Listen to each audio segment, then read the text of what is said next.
per hour wind gusts. So this is kind of where we're going to hang out for a little bit. Luckily, we are in a safe place and we have our kind of exit strategy here as the storm gets a little closer to us. But of course, this is kind of where we're going to stick around and we'll keep you updated out here in the Beast. Back to you. All right, Morgan, thank you. And we'll check back with you in a little bit.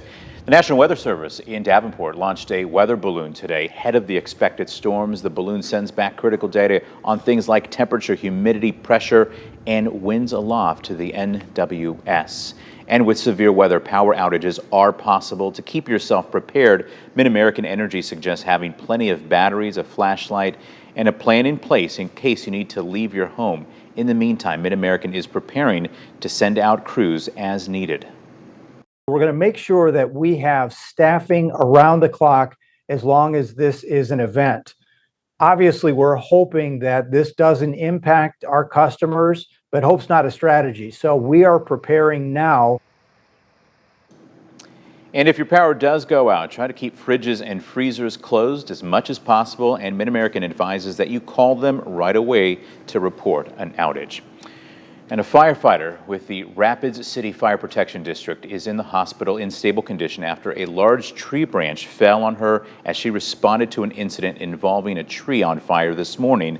The department tells News 8 it happened around 6 in rural Hillsdale. The homeowner says they believe lightning hit the tree overnight. No one else was injured. And last night's storm also caused some tree damage at Gulfmore Golf Club in East Moline. The club is closed today. Workers cleaned the debris this morning. No word yet, though, on when the club will reopen.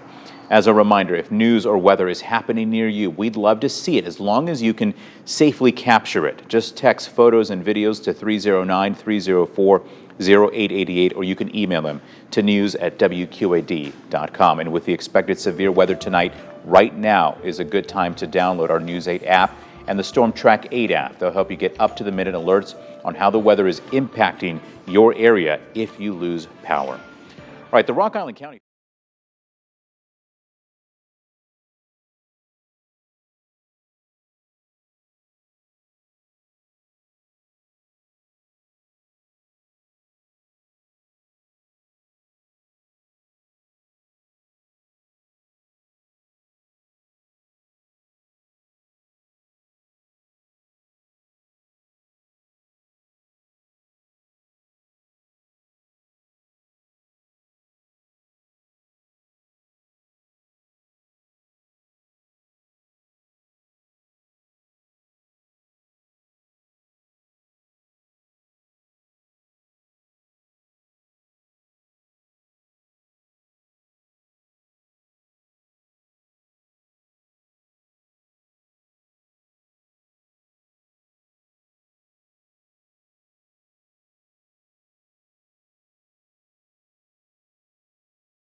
Yeah, John. We're sitting just to the east of these storms. We've kind of been watching them develop over the Cedar Rapids region, moving pretty quickly off to the east. So we're just kind of playing the waiting game, but we're in a good position in terms of being able to get us into a safe place as well. So we're just off of Highway 61, south of Maquoketa and north of Welton. And again, we've just been kind of monitoring just off to our east, seeing a whole lot of clouds kind of pushing in and developing, but man, does it feel so humid outside. This is an environment that is very primed for these storms to continue to develop and race across the region. So again, we're going to continue to hang out here as the storms get a little bit closer and continue to bring you updates on exactly what we're seeing out here as well. Back to you. All right, Morgan, thank you. This week, WQAD News 8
incredible to see. I haven't seen anything like that since I was a kid. Yeah. I mean, that was really one impressive lightning show that was taking place around the area, and very likely could be seeing that as we make our way into the evening hours. So that's why it's so important to know where your safe place is and knowing how that you'll be able to receive those alerts as we make our way into the evening hours or so. So we're looking at now until 10 p.m. for this threat for severe weather. All modes of severe weather are in place, so it's really important to make sure that you are ready to go, that you have planned and prepared going into the evening hours. Severe thunderstorm watch, no surprise, covers the entire viewing area until around 11 p.m. The fuel that is setting off these storms in the form of this heat and humidity, plenty of convective energy, heat energy that will eventually fuel some of those storms as they make their way from northwest to southeast. We're seeing those temperatures upper 80s, lower 90s, and even as of this hour for most of our hometowns, we're still noticing those feels like those heat index values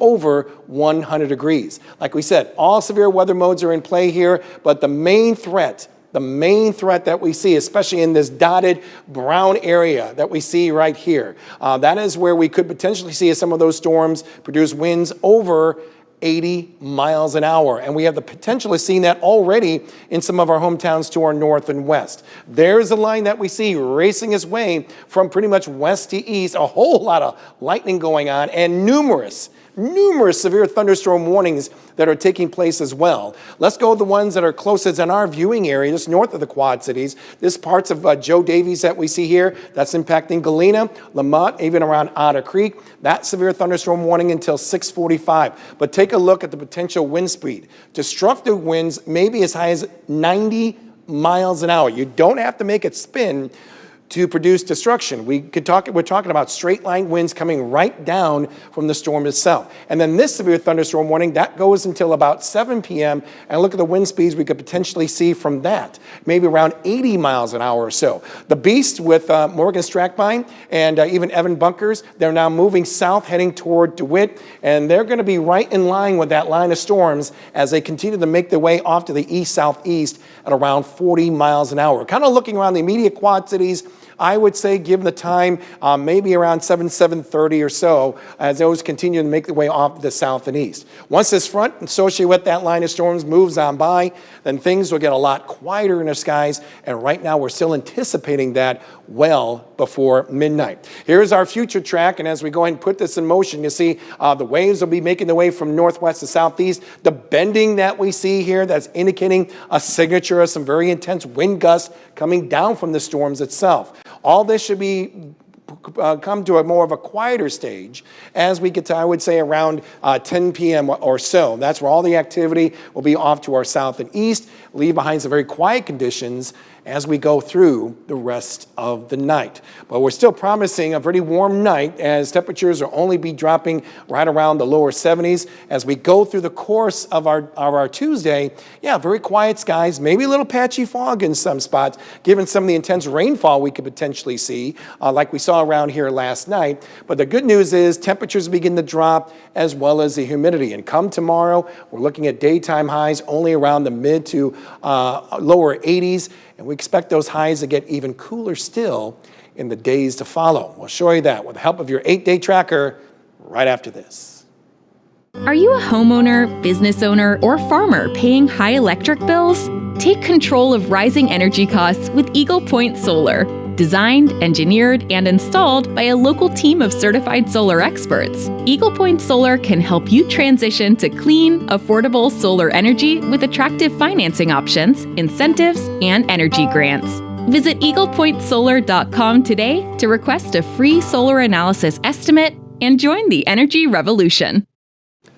Okay, we'll be tracking those evening thunderstorms. Some will definitely be severe. We're going to definitely be seeing some heavy rain with this. The good news, I think the threat will be ending before midnight and then becoming sunny for your Tuesday. A seasonally warm day it will be with a high expected of 85 degrees. No more weather impact alert days after tonight. We're looking pretty quiet. Even by the upcoming weekend, with nice refreshing temperatures with highs around 80 degrees.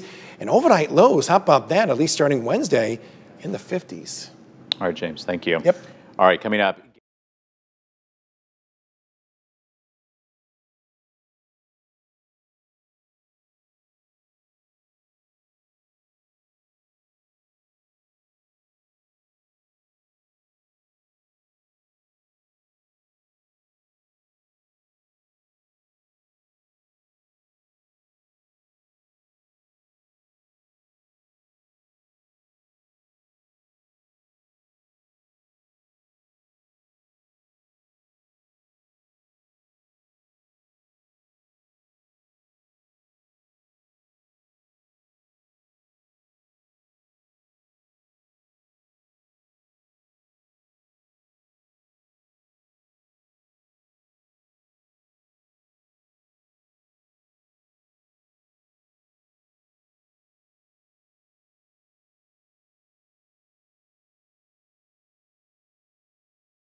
Good evening, everyone. Chief Meteorologist James Zahara here in the StormTrack8 Weather Center. We have our coverage ready to go to perform for you as we make our way into the next several hours. We have morning meteorologist Andrew Stuskey here. We have Allison Mills, who's our weather intern. And also we have Morgan Strackbine, as well as Evan Bunkers in the Beast, located just north of the Quad Cities. And let's not forget, John Diaz will be at the anchor desk here, giving us any information that is reported to him, especially when it comes to any power outages that may be going on with this particular line. So as you can see, we've got loads of severe thunderstorm warnings going on with this line as it continues to make its way off to the east-southeast, around 35 to 40 miles an hour. The yellow polygons that we're noticing here, those are severe thunderstorm warnings. And what really sticks out is that tornado warning that is located just north of the Quad Cities that covers parts of Jackson and even around Clinton County. This tornado warning until 7 p.m. Time right now is just after 6:30, so if you're watching us in Del Mar, Maquoketa, Oxford Junction, and Wyoming, you are going to be impacted by this particular storm. Where is this potential circulation going on? Probably right there. We're noticing a slight little indentation, little couplet like we like to call it, located just south of Oxford Junction. That continues to make its way off to the east-southeast. So let's go ahead and put a tracker on this, if we can. Once again, there is the little indentation that we see there. And as it continues to make its way off to the east-southeast, around 35, 40 miles an hour, once again, these are the towns that will be impacted given the current speed that we have, but around Toronto at 647. More importantly, around Maquoketa too, 718. We did have Morgan Strackbine and Evan Bunkers in the Beast around Maquoketa. They have made their way a little bit more to the south, possibly going to park their way around DeWitt just to be in a safe location, being more on the safe side of that possible tornado as that continues to make its way off to the east. This is in our velocity mode, so the red color is indicating the raindrops moving away from the radar site. This that we see here, the blue and the green, that's indicating those raindrops are moving toward. And the brightness that we're seeing right here is indicating some very, very intense winds. In fact, that line located north of the Quad Cities, we're probably getting estimates around 67, 80 miles an hour. The strongest of the winds now actually making their way around Joe Davies, where there are indications are given the estimates of maybe around 90 miles an hour. So it doesn't have to twist in order to produce damage. These are straight line winds rushing down from the storm itself and producing that potential peak in wind gusts that we are seeing making its way through parts now of Joe Davies County. Once again, with me right now is senior meteorologist Andrew Stuskey. He's had a long day so far, but when it comes to severe weather coverage, he doesn't hesitate to come on in. And let's go to you, Andrew. Why don't you tell us what the details are when it comes to this warning, which now I believe has been extended even farther eastward. Yeah, that's right. We're starting to see that severe thunderstorm warning, which has been our greatest concern other than the tornado warning that, of course, is to the south of that. The reason that was our greatest concern is because we've seen wind gusts confirmed over 85 miles an hour, approaching 90 miles an hour with that line of storms that is now working its way through western Joe Davies County. So the wind is already pushed through Dubuque. It is already pushed through Galena. We're now starting to track this further to the east through Joe Davies County itself. So I'm going to zoom in really quickly here, and you can see Elizabeth in the next lineup here to be impacted just moments away, where we're expecting wind gusts potentially topping the 80 mile an hour mark. Very serious situation. In fact, it's one of those warnings where if you have a basement, it's not a bad idea to just go there. When you're talking about winds that strong, that can cause tornado-like damage. So if you are in that warning in Joe Davies County, I would act as if this were a tornado warning and get below ground if you can. We'll put a quick tracker on it while we're here because, again, this has been where the strongest winds have been measured with the storms and confirmed. There you see we're just moments away here from getting it into Elizabeth, and then eventually we're going to pull this over into Stockton and then get it into the Rockford area. So that's our big area of concern, in addition to that tornado warning that is currently ongoing for southern parts of Jackson County into northern Clinton County, just including Charlotte, by the way, and near DeWitt, just to the north of you. We just tracked that for you moments ago. Now in the Quad Cities, you notice this warning is jumping way ahead of the actual line itself. that is an indication that the National Weather Service has very high confidence that we're going to see some very strong wind gusts right here in the metro in about the next 30 to 45 minutes or so. Yeah, well in advance. So even though you may look outside around the immediate Quad Cities or Edgington, Muscatine, you look out like, it looks pretty good to me. Well, we're giving you that warning well in advance because of the fact that this line of activity is moving so quickly. I mean, last check has been moving around 35, 40 miles an hour. There are indications that actually could be speeding up even more so as we make our way in the next half hour or so. So if we can actually zoom in and into this particular warning, Andrew, and give you the breakdown of this, it still wants to hug that tornado warning, unfortunately. But Andrew's going to get this here, and there we go. Okay, so we're talking about this severe thunderstorm warning that is in effect till 7:30 for Wilton, Muscatine, Walcott, Bluegrass, Andalusia, the immediate Quad Cities, even around Eldridge. That is until 7:30. Yes, we could get some small hail out of this, but the big concern is going to be the winds, and we are estimating winds maybe around 70 miles an hour, so that could very likely cause some considerable damage. Brief power outages cannot be ruled out as that line of storm makes its way off to the south and east. Here's our wind velocity mode, and what we really look for is not just the green colors that we see. These are the rain droplets moving toward the radar, but the intensity picks up a little bit more in a different shade, which is the color blue. So kind of like we saw around here last night. When we see that blue, kind of pockets of it, that's indicating where those really strong wind gusts are located within that particular storm. Andrew right now is putting a storm track on it. Why? Because, folks, that is what we do. And if we continue with that same movement heading toward the immediate Quad Cities, we're talking about between 7:24 to maybe at the airport itself around 7:37. That's kind of a rough estimate that we're looking at. Our friends in Eldridge, we're talking about that storm impacting you at around 7:14. And of course, as we make our way within this hour, we're talking about West Liberty and Durant from 6:39 to around 6:56. So a very dangerous situation. I think Andrew did a fantastic job at explaining the fact that with these winds that we're estimating and confirmed, especially to our north, you got to treat it like a tornado warning. You really do, because it doesn't have to spin to cause the damage. These are straight line winds that can do the same type, if not more damage, as they continue to make its way off to the southeast. So that's why the sirens are going off in places around Stockton, West Point, Kent, Loran, you name it, even though the line itself is still off to the west. But once again, trying to give you fair warning to get to your safe place, okay? And make sure that as you're heading to your safe place, you got to have this nice tool, that right there. Why? Because then you can receive those alerts on our StormTrack8, even our News 8 weather app. You can certainly be able to monitor those storms. And also, too, you can see the fact that you can interact with it in the form of the future of that line of storms as well. So if you're watching us more east of the river itself, you'll be able to see when those storms will actually impact you as well. So that's kind of what we're looking at. Concern is the little twist that's going on. It doesn't look that impressive, but you can see is just west of Elizabeth where we have that potential, at least radar detective of that possible tornado that's spinning about, and that continues to make its way off to the east. So watching us in Stockton, once again, we're tracking this, talking about 7:14. So that's over a half an hour from now if it holds its same speed, okay?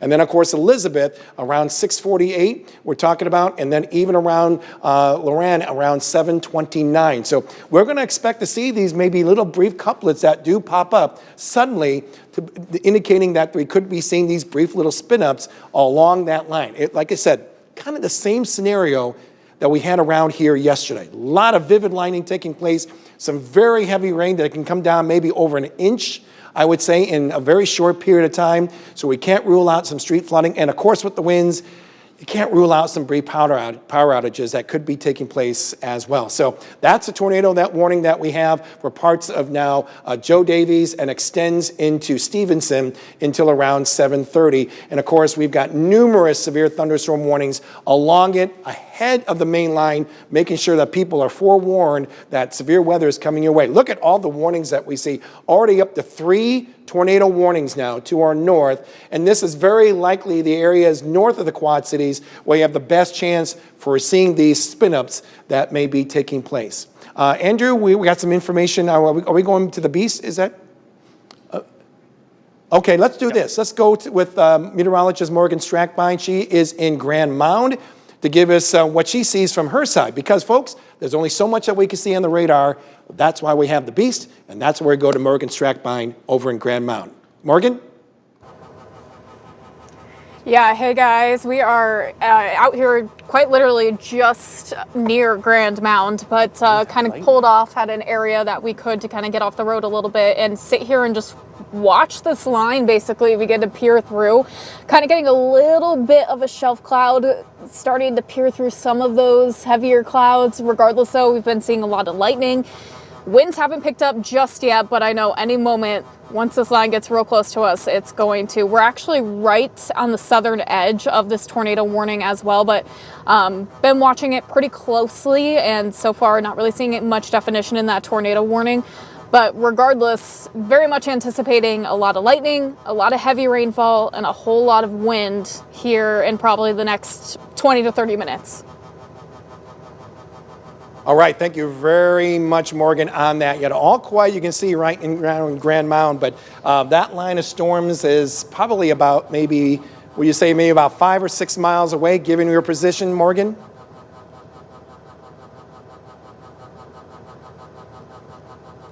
Okay, yes, that's yeah. We are.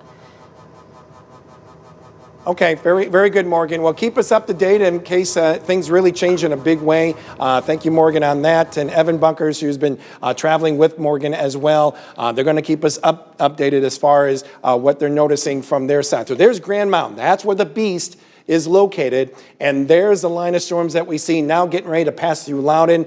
And throughout that whole line, you're talking about these very intense wind-producing thunderstorms that are along that line that will make its way off to the east. So once again, whether it may be a tornado or a severe thunderstorm warning, it's all about these extreme wind gusts that we expect to see from that particular line. You get the lightning, you get the heavy rain, but we're very concerned about these intense wind gusts that continue to make their way east around 35 to 40 miles an hour. And once again, we're trying to get these warnings out ahead of the main line itself, just to get you forewarned of what is going to be anticipating, or more importantly, getting you planned and prepared to get to your safe place. New severe thunderstorm warning is out now for parts of now Whiteside and Carroll County. I'm going to hand it off to Andrew to give us the latest on that. Andrew? Yeah, let's go ahead and zoom right into that there too, and that's going to go until 8 o'clock right now. Winds 80 miles an hour. You see the threat labeled as destructive. That again, when you're dealing with wind speeds that strong, you're talking about severe to significant wind damage that's going to be coming through.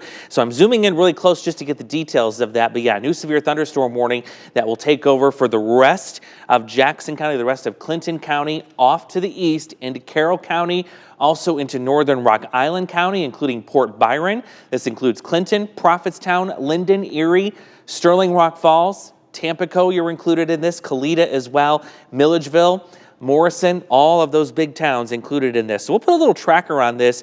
It is also something we're going to have to watch too. You notice we have that tornado warning to the northwest of where this current warning is. I still can't rule out that as that system gets a little bit closer, we may transition this eventually to a tornado warning with a quick spin up potential. That's going to be something we're going to be watching as these lines come through. But let's go ahead and stop this really quickly. Let's put a new tracker for this new warning so you can see exactly when it's going to be moving through this part of the region. So we'll take it here from just near Preston all the way down to New Liberty, stretch it out, and then move it right to the southeast. This thing moving again right about 35 to 40 miles an hour. That gets it into Sterling Rock Falls 5 minutes after 8. Morrison about 7:46. Clinton 7:28. Preston nearly about 10 minutes away or so, and then 7:14 as it comes into Savannah. Again, that's going to be for the potential to see 80-mile-an-hour wind gusts with this storm. We're not too concerned about hail. We have not seen a lot of reports of hail, and just given how hot it's been outside today, most of that hail melts before it can hit the ground. But yeah, wind is absolutely our biggest concern. We're still, of course, watching to see some extension of more of these warnings into areas south of the Quad Cities. The whole metro is under a severe thunderstorm warning right now, with the exception if you go, say, to East Moline, Kelowna, into Silvis. It doesn't look like it has hit you quite yet with the warning, but it's just a matter of time. But I have a feeling down here further to the south, we're going to start to see these warnings expanded right here, eventually getting into Louisa County, Henry County on the Iowa side, and eventually Des Moines County, too. Those will start to be expanded as this line continues to kind of increase in forward speed. But yeah, still very much concerned about what's going on here with this tornado warning that continues for a couple of our counties, actually. There you see some of the velocity. Again, we're looking for some of these spins really quick, and that's something we're going to keep a very close eye on. John Diaz, he's at the news desk for us. He's got some information. Hey, John.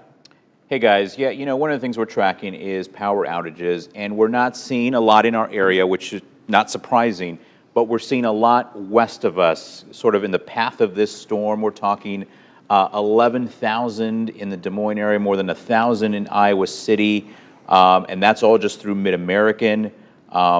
We have, if you are a Alliant Energy customer, there are about 15,000 affected customers, 275 right now, and you can see that on my screen right now. You can see it just very interestingly, obviously follows kind of the path of this storm.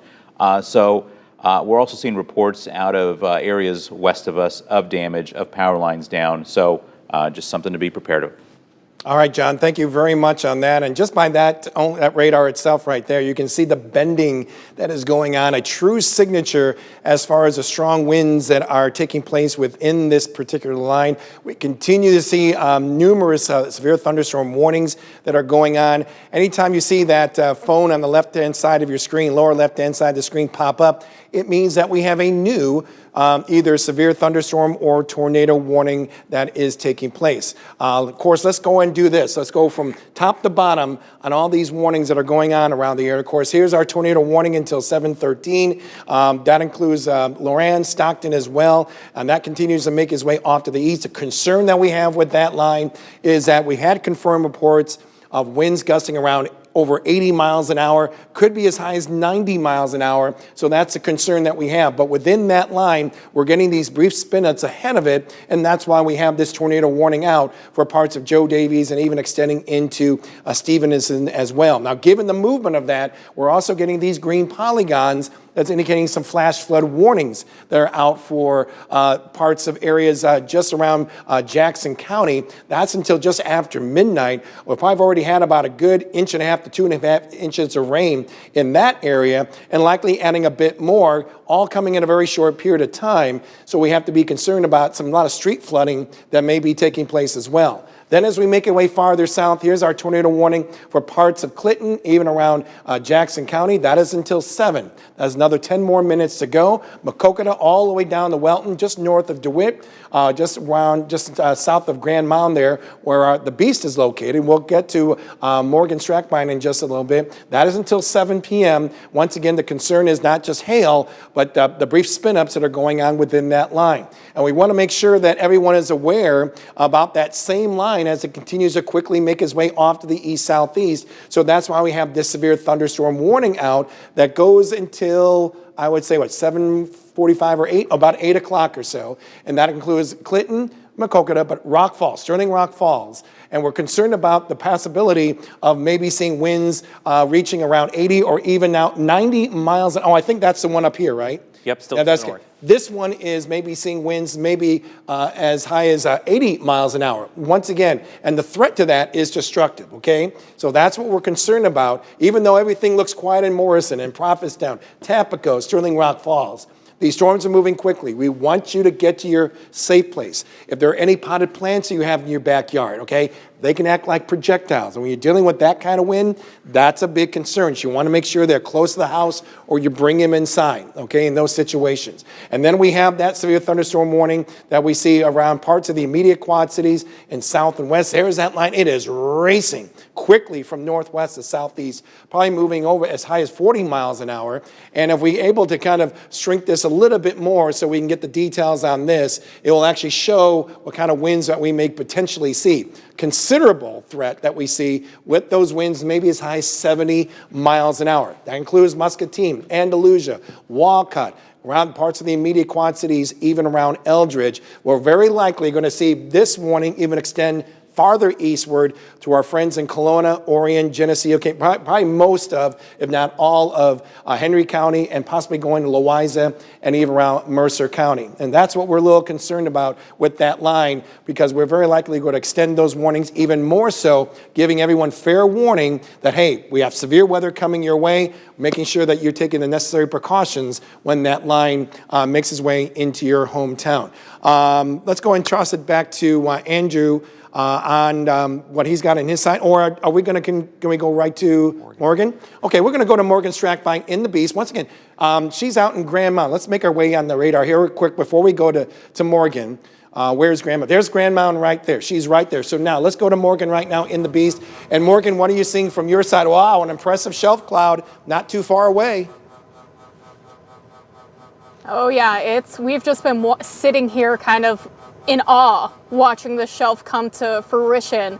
It is long, and you can quite literally see right when we're going to start to get those winds begin to push in. You can also see that like turquoisey color as well, which is usually something you see a lot of times with these lines of showers and storms. It can be that kind of greenish hue can be produced due to a lot of heavy rainfall or even some hail. But again, a really eerie look out here. So this is quite literally going to pass over us any minute. Again, expecting a lot of damaging winds with this line as it pushes in, and a lot of heavy rainfall. Guys. Morgan, thank you very much on that. Once again, we are under a StormTrack8 weather impact alert for areas across pretty much across our entire viewing area, but right now, especially near the Quad Cities and points north and west. This is a concern that we have to take really give a good idea what is going to be eventually impacting a lot of our hometowns as we go through the next several hours or so. Numerous warnings that we see, from flash flooding, severe thunderstorm warnings, and even those tornado warnings that we see to our north in parts of Clinton, Jackson, even around Joe Davies and Stevenson. We feel like the best chance for seeing any type of brief spin-ups are going to be just in that particular area. However, we can't rule out the line that is making its way just north and west of the immediate Quad Cities. There could be a brief spin up with that, but no question we're going to be seeing these warnings right now to extend even more east and south as we go through the next couple of hours. Andrew? Yeah, and speaking of extension, we're getting word from the National Weather Service that the severe thunderstorm watch on the Illinois side of the river will shortly, if it hasn't already be transitioned to a tornado watch. Just getting that word in from our National Weather Service office here in the Quad Cities. They're seeing that potential increasing. In fact, there it is on our StormTrack8 app. So I'm going to pull up the alerts map really quick, and we'll see if it's going to fill it in. We're looking for the red color to pop up on the map, and there it is. And you see that does include the immediate Quad Cities. You've got Scott, Rock Island, Henry, Bureau, Whiteside, Carroll, and also into Clinton County, now under that tornado watch, and this goes until 1 o'clock tomorrow morning. Now, the threat's not going to last that long. They have to put that in there because the end of the watch is past Chicago. We still think about after 10 or so, the threat will be ending here. But it just goes to show that's the corridor that James was talking about, north and kind of west of the Quad Cities and even a little south, where we expect this spin-up tornado potential to really continue to really play out here in the next several hours. That's also coincidentally where you've got this boundary sitting across the region, and that's where the enhanced tornado potential continues to be.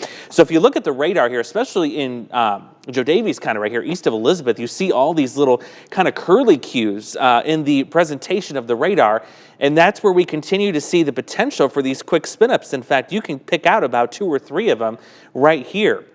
You've got one west of Loran, and you've got another one potentially here just north of Stockton, and maybe a third in between there with that line heading to the east along the Highway 20 corridor.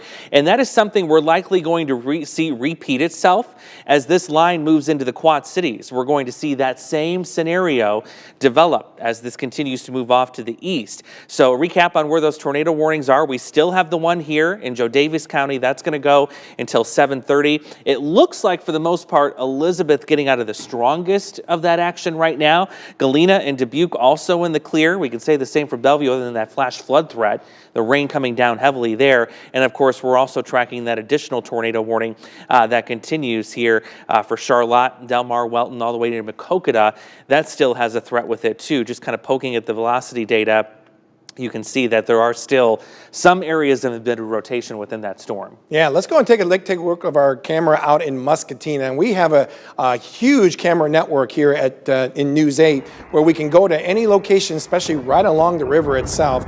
This is around Muscatine. This is live. You can see pretty much the darkening skies. It's around 7 o'clock, but on a normal day with no clouds at all, the sun is still out. So you can see how those skies are darkening pretty quickly. Of course, the flooding that continues in areas right along the shoreline there of Muscatine itself. So things are going to get rocking there in just a little bit as far as the winds that could very likely kind of shake and bake this camera in the next few minutes or so. So that is what we're going to certainly be monitoring, and all the other cameras that we have along the network as well. Our concern, though, with these winds that are taking place will very likely be the possibility of seeing some brief power outages going on, because within this line, we're not just talking the strong potential of seeing winds approaching 60 miles an hour, but even some isolated spots along the boundary itself could be approaching maybe 70 or even 80 miles an hour. And you can see how close that is to Muscatine itself. It is not too far away. So very likely we're seeing a pretty nice shelf cloud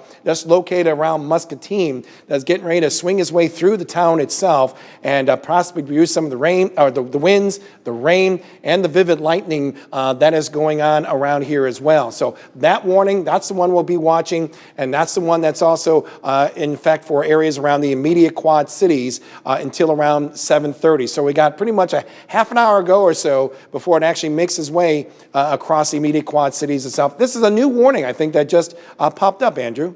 Yeah, brand new, now out until 7:45. You still have a high wind threat with this, 70 miles an hour. Not really a hail threat, but yeah, no surprise. We figured there was going to be an extension of that. You know, very severe looking cells on the radar there, loaded with lightning. We'll see if we can pull up the velocity. You got to remember, we're a little bit farther away from the radar when we get this far west and south. But as James said, look at all the light blues that are transitioning behind this storm system, indicating some very strong winds getting ready to move in. Yeah, you know, it kind of in that what has really been impressive, Andrew, and you know, you talked about it this morning, we briefly talked about it this evening, is the tremendous amount of convective and heat energy that is feeding into this line of activity just off to our north and west. I believe we had energy levels as high as close to 6,000? 6,000, and 3,500 and up is considered extreme. Yeah, and so that's why we've been so concerned about this ever since last Friday for that line to be making its way through. But this is a storm energy, and when you get these bright colors, my goodness, it's off the charts as far as with the energy that is certainly available here. So that is our biggest concern with all this energy, what it plans on doing as we go through the next few hours or so. You notice a little icon, a little phone icon that popped up. We have a new tornado warning that is out, and I'll let Andrew take over and as far as give us the details. But this is a warning that goes until 7:45, Andrew. Yeah, that is a brand new tornado warning that now includes a huge chunk of Clinton County there, including Clinton itself. You've got Charlotte in this, McCausland, Cordova, Fulton, all the way to Erie, Fenton, just west of Prophetstown. Morrison is included in this as well. That goes until 7:45. This is for radar indicated rotation. Let's go right to the source here and see what exactly these storms are doing. And yeah, we're still watching for these little, what we call couplets or little notches, where you get these brief spin up tornadoes. And I'm not surprised. I mean, given the current wind fields we have in place, that threat is definitely going to be moving through that region shortly. Should we put a little tracker on it here and show you when that's going to be pushing through? I'm going to go back to reflectivity because we have so many warnings on here. I kind of want to, I want to really see where this storm is starting and where it's at right now. So right in here, even the radar presentation is looking a little suspect there. Just looking at it there, but there you see some of the times of arrival there. Morrison 7:46, you got Fulton at 7:30.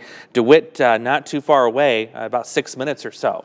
It's kind of interesting too, Andrew, when you see it on the reflectivity mode, it comes out a little bit easier as far as spot where these couplets may be going on. So yeah, even though we have our velocity mode that continues to show winds going toward or away from the radar site, in some cases, just by reflectivity mode alone, you can actually see those little couplets. And I think we got one like right here, probably right here as well. So that's probably what we're seeing. What'd you say, Andrew? Yeah, I think Welton? Right there, yeah, exactly, near Welton. Also look north of Charlotte. Yep, kind of a couple little right bit of there. a curvature right there as well. So these are going to be those quick spin-ups, and that's why we have these big tornado warning polygons again this time around, just like we saw with the last event. Yeah, really impressive that we see how far this has extended out, mainly because the line itself is moving around 40 miles an hour. I mean, Andrew, I wouldn't be surprised if this line itself has picked up even more so. Yeah, I think that's what we're planning on happening is we're going to get increasing winds aloft in the atmosphere. That's going to push the forward movement of these storms even higher as the evening goes on, especially now that we're entering the 7, almost getting close to 8 o'clock tonight. That's going to continue to kind of increase these storm movements. You're also going to see a lot of movement with the clouds. If you take a live look now at the Beast, meteorologist Morgan Strackbine and also Evan Bunker's in there right now near Grand Mound, exactly kind of on the edge of where these storms are coming in. You can see how that sky looks extremely turbulent. There's a lot of motions going on. There's a lot of spinning going on, and that's what can lead to these brief spin-up tornadoes. Not to mention, you can see the lightning display that's being in the camera view there. Just like we saw last night with all this heat energy, the lightning is going to be very vivid. That's the word I like James used earlier today. Vivid lightning. It's near constant. So if you get into one of these storms away from windows, we actually have lightning bolts, and we can see it on our live Doppler radar, that are striking all the way to the end of this new tornado warning polygon, just west of Prophetstown. And the storms hasn't even met the river yet. That is how far away these anvils or the tops of these storms are striking. In fact, you can see it right there. You see the lightning bolts just west of Cordova, but then you go further to the east, they've got lightning here west of Prophetstown and lightning here north of Clinton, and the storms aren't even there yet. Yeah. So that's another sign, you need to be inside, get away from these things. The lightning is going to be prolific with them. That's a fantastic call there, Andrew. Yeah, I mean, what they call bolt out of the blue. Yep. That maybe which are even stronger than a normal cloud-to-ground lightning strike as well. To always just kind of keep that in mind. So yes, absolutely. That's the big concern that we have with these storms as they continue to make their way off to the southeast. Really the challenge that you have when you're dealing with these storms moving so quickly is, as we mentioned, that we see these little brief couplets that pop up. Doesn't take too long to see a little quick spin up, but they develop so quickly, but they end very quickly as well. And that's why we continue to monitor and track this entire line as it makes its way off to the east. It's very obvious that we see around parts of Carroll County going up, just now getting ready to make its way into Stephen. That is a tremendous bend that we see there, Andrew, and very likely where the strongest winds along this line is actually taking place. Yeah, you can see just near West Point that really hot appearance to the color of orange. And then behind it, you've got that really, really light shade of blue indicating where your strongest winds are moving toward and away from the radar. So yeah, no doubt about it. You got a little bit of what we call a mesovortice developing up. Think of it like a mini area of low pressure. It enhances the spin to that storm system. So yeah, most of Joe Davis County, you're almost in the clear, but heads up if you're in Carroll County, you are still under that severe thunderstorm warning. Don't forget, for damaging winds potentially exceeding 80 miles an hour. I believe we got a live look right now outside of Muscatine County, just moments away. In fact, there you see visibility really reduced. You can hardly see the bridge in the background.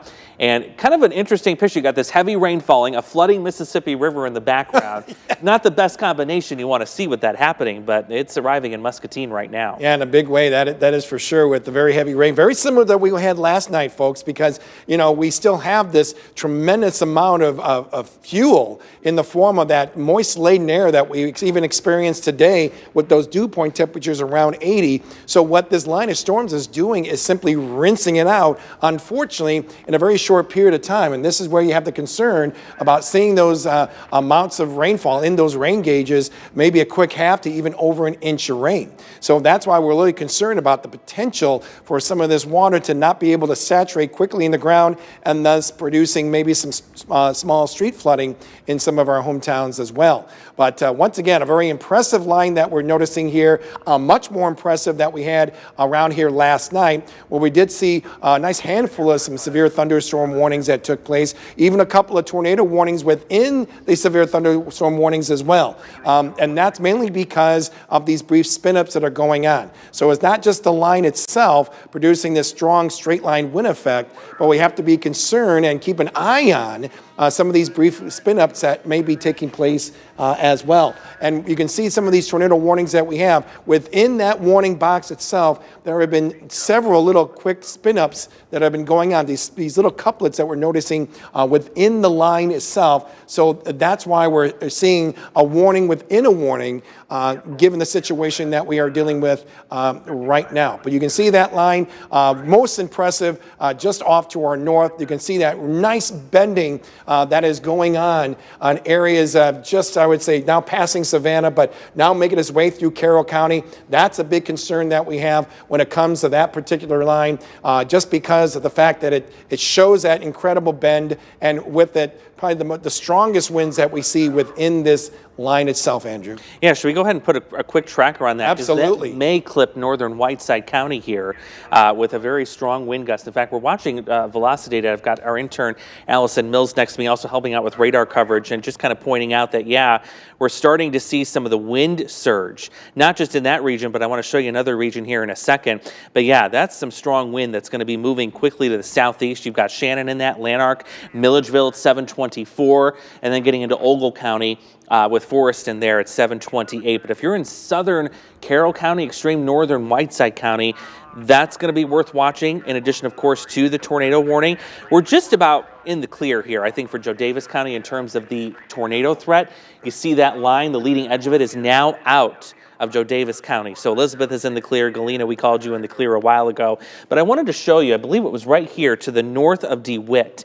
We're watching the velocity and we're noticing, you see that really bright, but that's been ramping up here in the last few scans, getting ready to move into DeWitt near Grand Mound where Morgan is. That's right. And that's where we're hoping, we're going to find out some information from her, because they were just traveling just ahead of the shelf cloud itself, because behind that shelf cloud is where the strong, intense winds are coming down from the storm itself. So they are probably maybe just south of that line. They were trying to make their way more south of DeWitt. Is that correct, Andrew? Do you know offhand?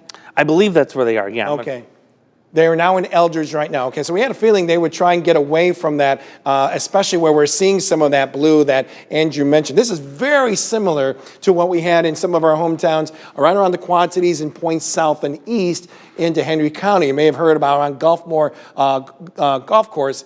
They had some trees that were down from those intense winds that took place. So we are actually maybe seeing that same array going on in parts of Clinton County right here. So a lot of heavy rain going on, but it's within there that we're seeing some of those strong winds coming down, and maybe enough to produce a brief little spin up or a little couplet that we're noticing just outside of DeWitt that could be producing that potential spin up. And that's why we've got this tornado warning out until around 7:45 or so. So it is moving at a good pace. Right now, the immediate Quad Cities is fine for now, but we're, I would say, about good 20 minutes or so away from the line actually making its way through the Quad Cities itself. In fact, I'll give you guys in the booth a little time here.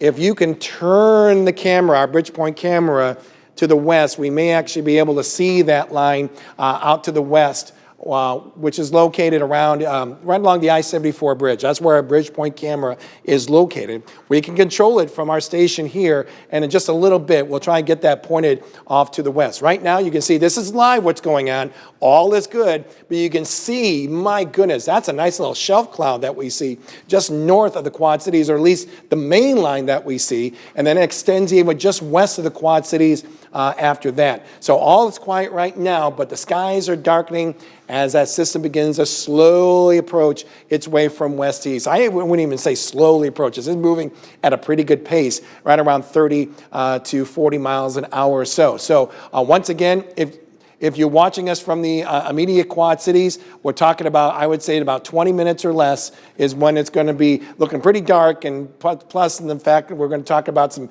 very heavy rain, maybe some vivid lightning, very similar to what we had last night. And of course, we're going to be talking about some wind, which may briefly take away this coverage that we're seeing here. And of course, you can see some of that lightning out in the distance as well. We'll go to another camera shot that we have. Oh, and actually we're moving the camera quite nicely now. It was in delay mode, I guess, as far as getting that camera to move. That's great.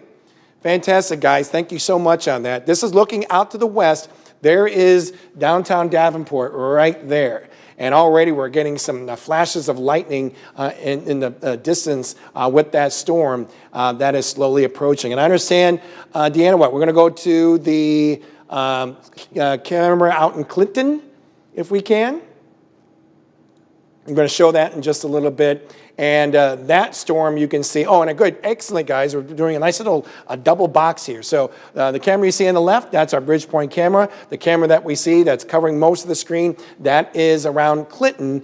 And it's a still picture that we see right there. But that line of storms is not too far away from the town of Clinton itself. Already, we're getting a lot of lightning taking place here, flashing just off to the horizon, just west of the Clinton area.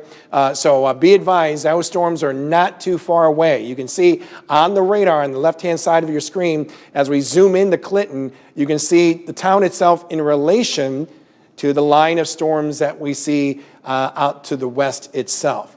So very impressive line that we are noticing. Strong winds. It is making its way. Let's put a tracker on that if we can, Andrew, showing that line.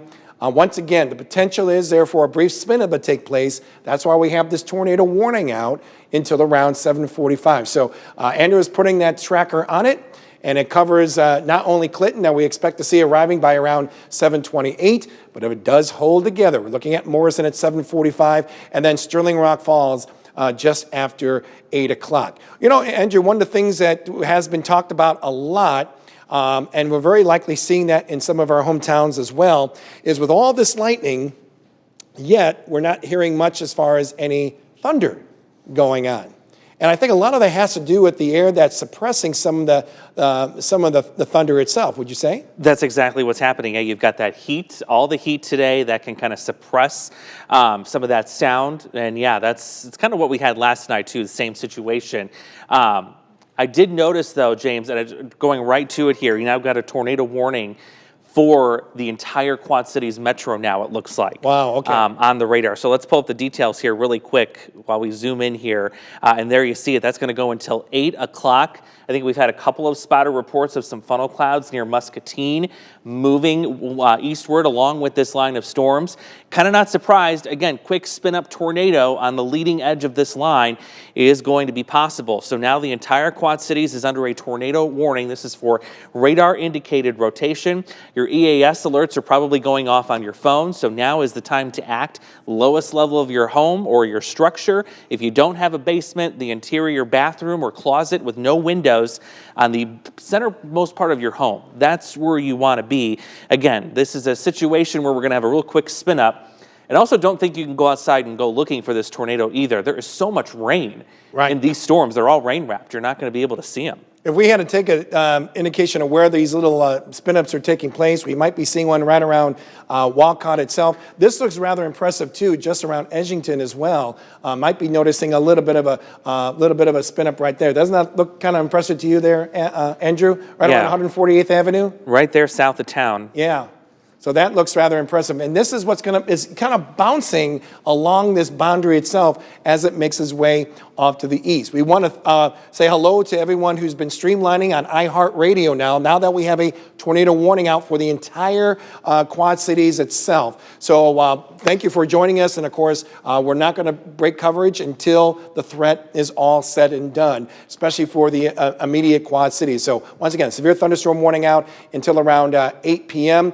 Once again, let's go ahead and kind of put a quick tracker. But you can see a nice little couplet there, all scattered around that line itself. And as we put that tracker on, once again, we're talking about less than 15 minutes or so.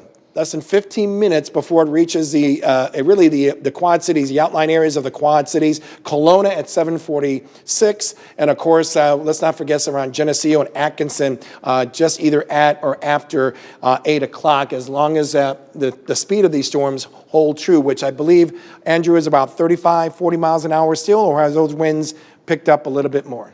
It looks like we still kind of have that same storm motion that is coming through right now. Just checking out on the latest warning here, 45 miles an hour. Thanks, Allison. Yeah, 45 miles an hour is what our storm motion is right now. So that's one of the things that we were kind of hinting on too, that we would expect to see a little increase in speed velocity here.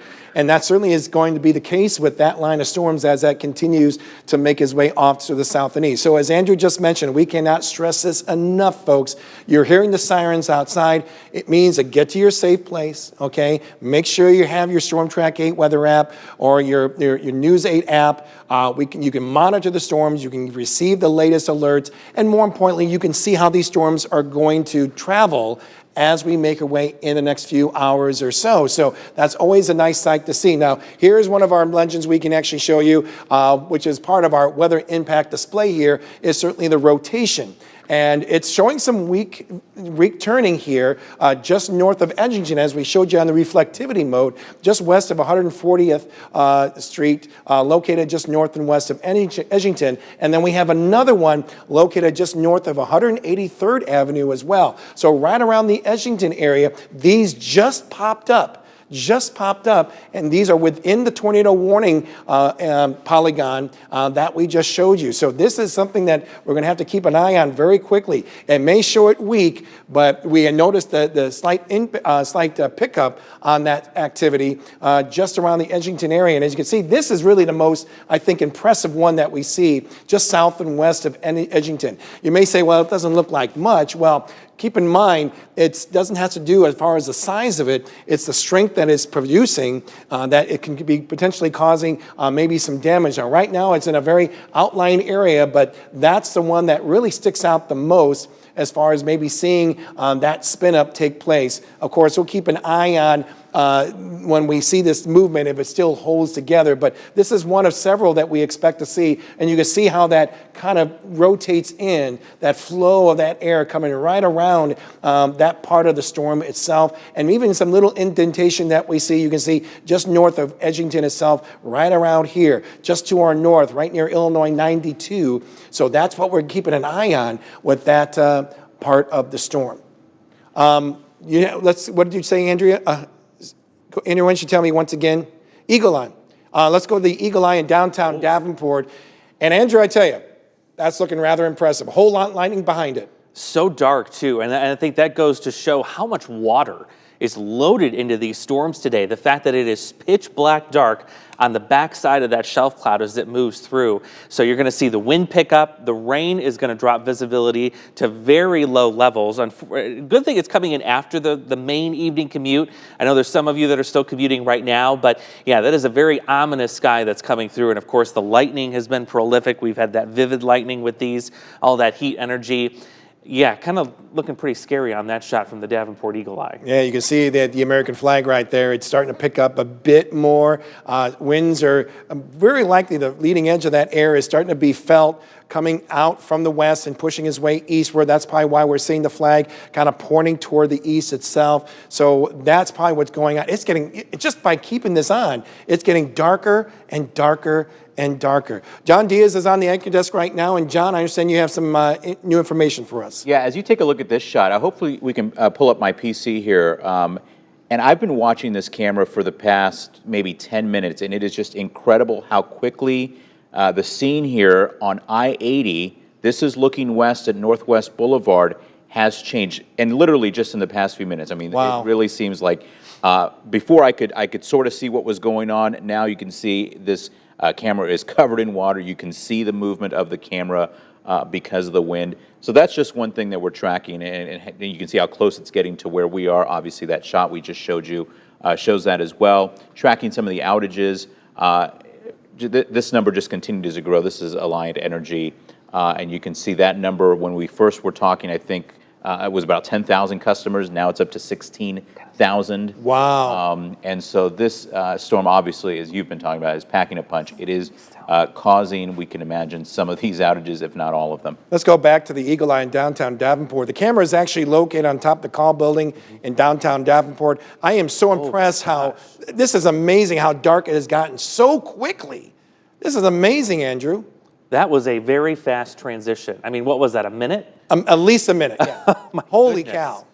That is something else. And of course, we're getting a lot of lightning. Of course, as we mentioned in the that shot from Northwest Boulevard, just some blinding rain that is going on, and we're likely to be seeing this very shortly. Of course, I'll be curious, oh my goodness, the lightning that's coming down out of this.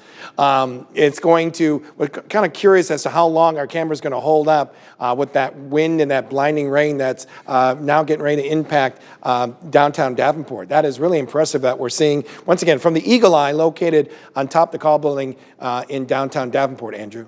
Yeah, that is a very impressive display. And now, too, if we pull up our Bridgepoint camera, which I can do on Max here in just a second, if we can take Max 2 full, as that is pulling through, you can see now the edge of the shelf cloud getting ready to come through here on this view. And also, like you said, a very impressive display of lightning coming from this, and just the heavy sheets of rain. You can see how dark the sky is here as we kind of pan you around throughout the kind of the west and northwest view of what it looks like here. Very ominous sky. So as soon as that little shelf cloud, where you can see where it goes from dark to light, moves right over your region, that's where the wind starts, and that's where the heavy rain starts, along with some very, very vivid lightning. While I have us on Max here really quick, Allison's been kind of watching this area near Edgington, kind of where we were just a few minutes ago. We're starting to see a little bit more organization to the rotation that's in and around that area. So I want to take us back there really quickly. This would be now south of Andalusia, and the movement on this is a little wonky. It's kind of moving more east than it is southeast. So looking at the radar presentation here, you can see there right near Edgington, you've got some broad rotation right along Illinois 192. So it looks like it's going to follow 192 to the east, passing just to the south of Coyne Center. You can see how we're kind of getting a little more organization there on the radar presentation in terms of those wind speeds, not only increasing, but they're coming closer together from the opposite direction. So that's something we're really going to be keeping a close eye on. Even the radar and the reflectivity, the regular radar picture, you can see that notch southeast of Edgington and south of Illinois 192. Yeah, that's really impressive, not just east of Edgington, as you just mentioned, and that's the one that really sticks out right there. Yeah. That's a big concern that we see as we go throughout this part of the warning that goes until around 8 p.m., and that's just less than 40 minutes or so. We're going to put a cone on this, another tracker, and as you can see, if everything holds true, then it's not just around Coyne Center that we're looking at, but even parts of the immediate Quad Cities, like especially around East Moline, maybe around 8 p.m. or so. It looks like this storm is trying to move more to the east, I would say, Andrew, or what? Yeah, it looks like it's kind of taking a little more of an eastward turn. Okay. Based on that right now. Also, quick update, the National Weather Service office at the Davenport there, airport, 74-mile-an-hour wind gusts. Wow. That's impressive. That is impressive. We're not fooling around here, folks. This is a very dangerous situation that we have that is making its way through the immediate Quad Cities and certainly points southward, where we have been getting some official reports of these strong, intense winds, over 70 miles an hour, stronger still the farther north and east as we go. But we're going to be watching this very carefully as it makes its way from west to east. I would say our friends in Silvis, I think when it comes to the couplet that we're noticing there, you may be okay, but nonetheless, we want to kind of keep you warned about that part of the storm. But I would say if you're watching us around Preemption, Orion, I would say that's very likely the track that we expect to see from that particular, that couplet that we're noticing just north and west now of Preemption, or just west of 67. So you're watching us in Orion, looking at the clock right now, we're talking maybe over 20 minutes from now, over 20 minutes, that it will be impacting you. Okay, we're not just talking about strong winds, but some of that wind that is quickly spinning as well that can cause that potential damage as well. But you can see the extent of this line. Just an impressive line that we've been noticing, Andrew. Ever since we noticed this around about 4:30, 5 o'clock, slowly growing in areas around north central Iowa. And now here it is, getting ready to cross the river, especially around the immediate Quad Cities itself. Yeah, it's coming right in here. In fact, we've already taken power hits here at the station, a few of those. That tells us the wind is here in the metro, and it is moving in right now. Again, 74-mile-per-hour wind gusts at the Davenport Airport, measured at the National Weather Service there just moments ago. We're going to keep a close eye on the 5-minute observation site for Moline at our airport here to see what kind of winds will be rocking and rolling through there. But as you said earlier, that most pronounced kind of area of rotation right there northwest of Preemption, that's kind of our biggest concern right now. There's also a couple of others too, and I want to say the radar presentation is going to get a little messy here for a few minutes. You've got all this heavy rain going right over top of the Doppler. That tends to distort the radar image for a few scans, but we'll get it back here as soon as the heavy rain moves on. But yeah, that area north of Preemption. That's getting very impressive. Else. Yeah, Andrew, absolutely. In fact, that tornado warning just north of that, if we can go up there, get toward Cordova, I would say just east of McCausland. And then you can see that right there. That's a little indentation that we're seeing there, just east of McCausland right there. Velocity mode, not doing a whole, and that's showing really nothing really impressive, but reflectivity mode kind of shows that indentation just southwest of Comanche, Andrew. Yeah, right in there, east of McCausland and Lowmore. We can put a little tracker on that too while we're here to show you where that's going to be moving. And this part of the storm seems to be moving a little bit more southeast as opposed to just due east. So we'll put that on there really quickly. We'll pull that through parts of northern Rock Island County, also get it into Whiteside County. There you see the time of arrivals coming at you about 7:33, 7:49 at the Erie Air Park. That would be west of Prophetstown, and then into Fenton at 7:51. Sounds like the wind is picking up outside here. It really is. It is extremely dark out there, and the wind is really picking up. This is our Bridgepoint camera, and that's looking toward the north, and that rain is coming down. The wind is really starting to pick up. And yes, you can hear the sirens that are going on around the immediate Quad Cities itself. It is really hauling its way from west to east across the area. And you can see the camera from our station outside of our station here in Moline looking in that same direction. And of course, over in Davenport, look at the American flag now. It is really whipping. Man. And as if you're just joining us right now, we just had an official report of a wind gust over at the Davenport Municipal Airport around 74 miles an hour. Is that flag going to hang on? I'm not really sure. Is the camera going to hang on? Is the camera? I guess so, yeah. Oh my goodness, that is some very intense wind that is making its way through Davenport and eventually through Bettendorf and even around Moline, East Moline. So be on guard. Hopefully you are in your safe place. You are going to experience some brief power outages along this line itself. So we hope that you do have your phone with that little flashlight on it, or just even a regular flashlight that is fully charged. We're going to get some brief power outages along this line. And not just here in the immediate Quad Cities, but also to our south and west. That is really an impressive twist that we're noticing, not just on the velocity mode, but even on the reflectivity mode, Andrew. That grabs your attention right there. Wow. When you've got a thick part of that storm sitting out like a thumb there in the air, south of Coyne Center, north of Preemption. That is very, very suspect right now. Looking at that, something is cooking, something is brewing in that, and that is included in this tornado warning, by the way. So as James mentioned earlier, Sherrard, it looks like this is going to come awfully close to you, the fact that it's moving due east, and then you're talking about it getting into Orion here within the next 15, 20 minutes. So if you're in Sherrard or north of Sherrard, south of Coyne Center, all the way to the east to Orion, need to be treating this as if something is on the ground right now. I mean, that is an impressive signature. Even when you pair it with the velocity, we're starting to see more organization. Look at the strong wind flow coming into the storm itself. And I'm going to put my little finger on here so you can see it. There's my little arrow. There's your wind coming into the radar, into the storm, and then on the backside you've got the wind pulling away from the radar. Both of these have been increasing in speed and intensity in the last few scans. So something is definitely cooking right here north of Reynolds, again south of Coyne Center. We can put a quick tracker on it while we're at it. Yes, let's get the reflectivity back up, because man, that is something. That's easy to see there. Yeah. I mean, you can clearly see where our problem lies here. So let's stretch this a little bit further to the north. We're going to give it a little wiggle room, if you will, here. We'll pull it right to the east, and there you see your times of arrival. Coyne Center at 7, actually now, you know, it's almost essentially there. And then getting this into Orion at 7:43, and eventually we're talking Osco at 7:51. Serious situation there. We're keeping a close eye and communication with the National Weather Service. Nothing confirmed right now, but you look at that radar presentation, that tells us that something is potentially imminent as we speak at any moment here. So north of Sherrard, north of Preemption, south of Milan, south of Interstate 280 and Interstate 80, that is where this storm is going to be moving here within these times that you see on your screen there. So take that very seriously. That is a very pronounced area of rotation right there on the radar. I mean, the wind, you can hear it hitting our building right now over in Moline.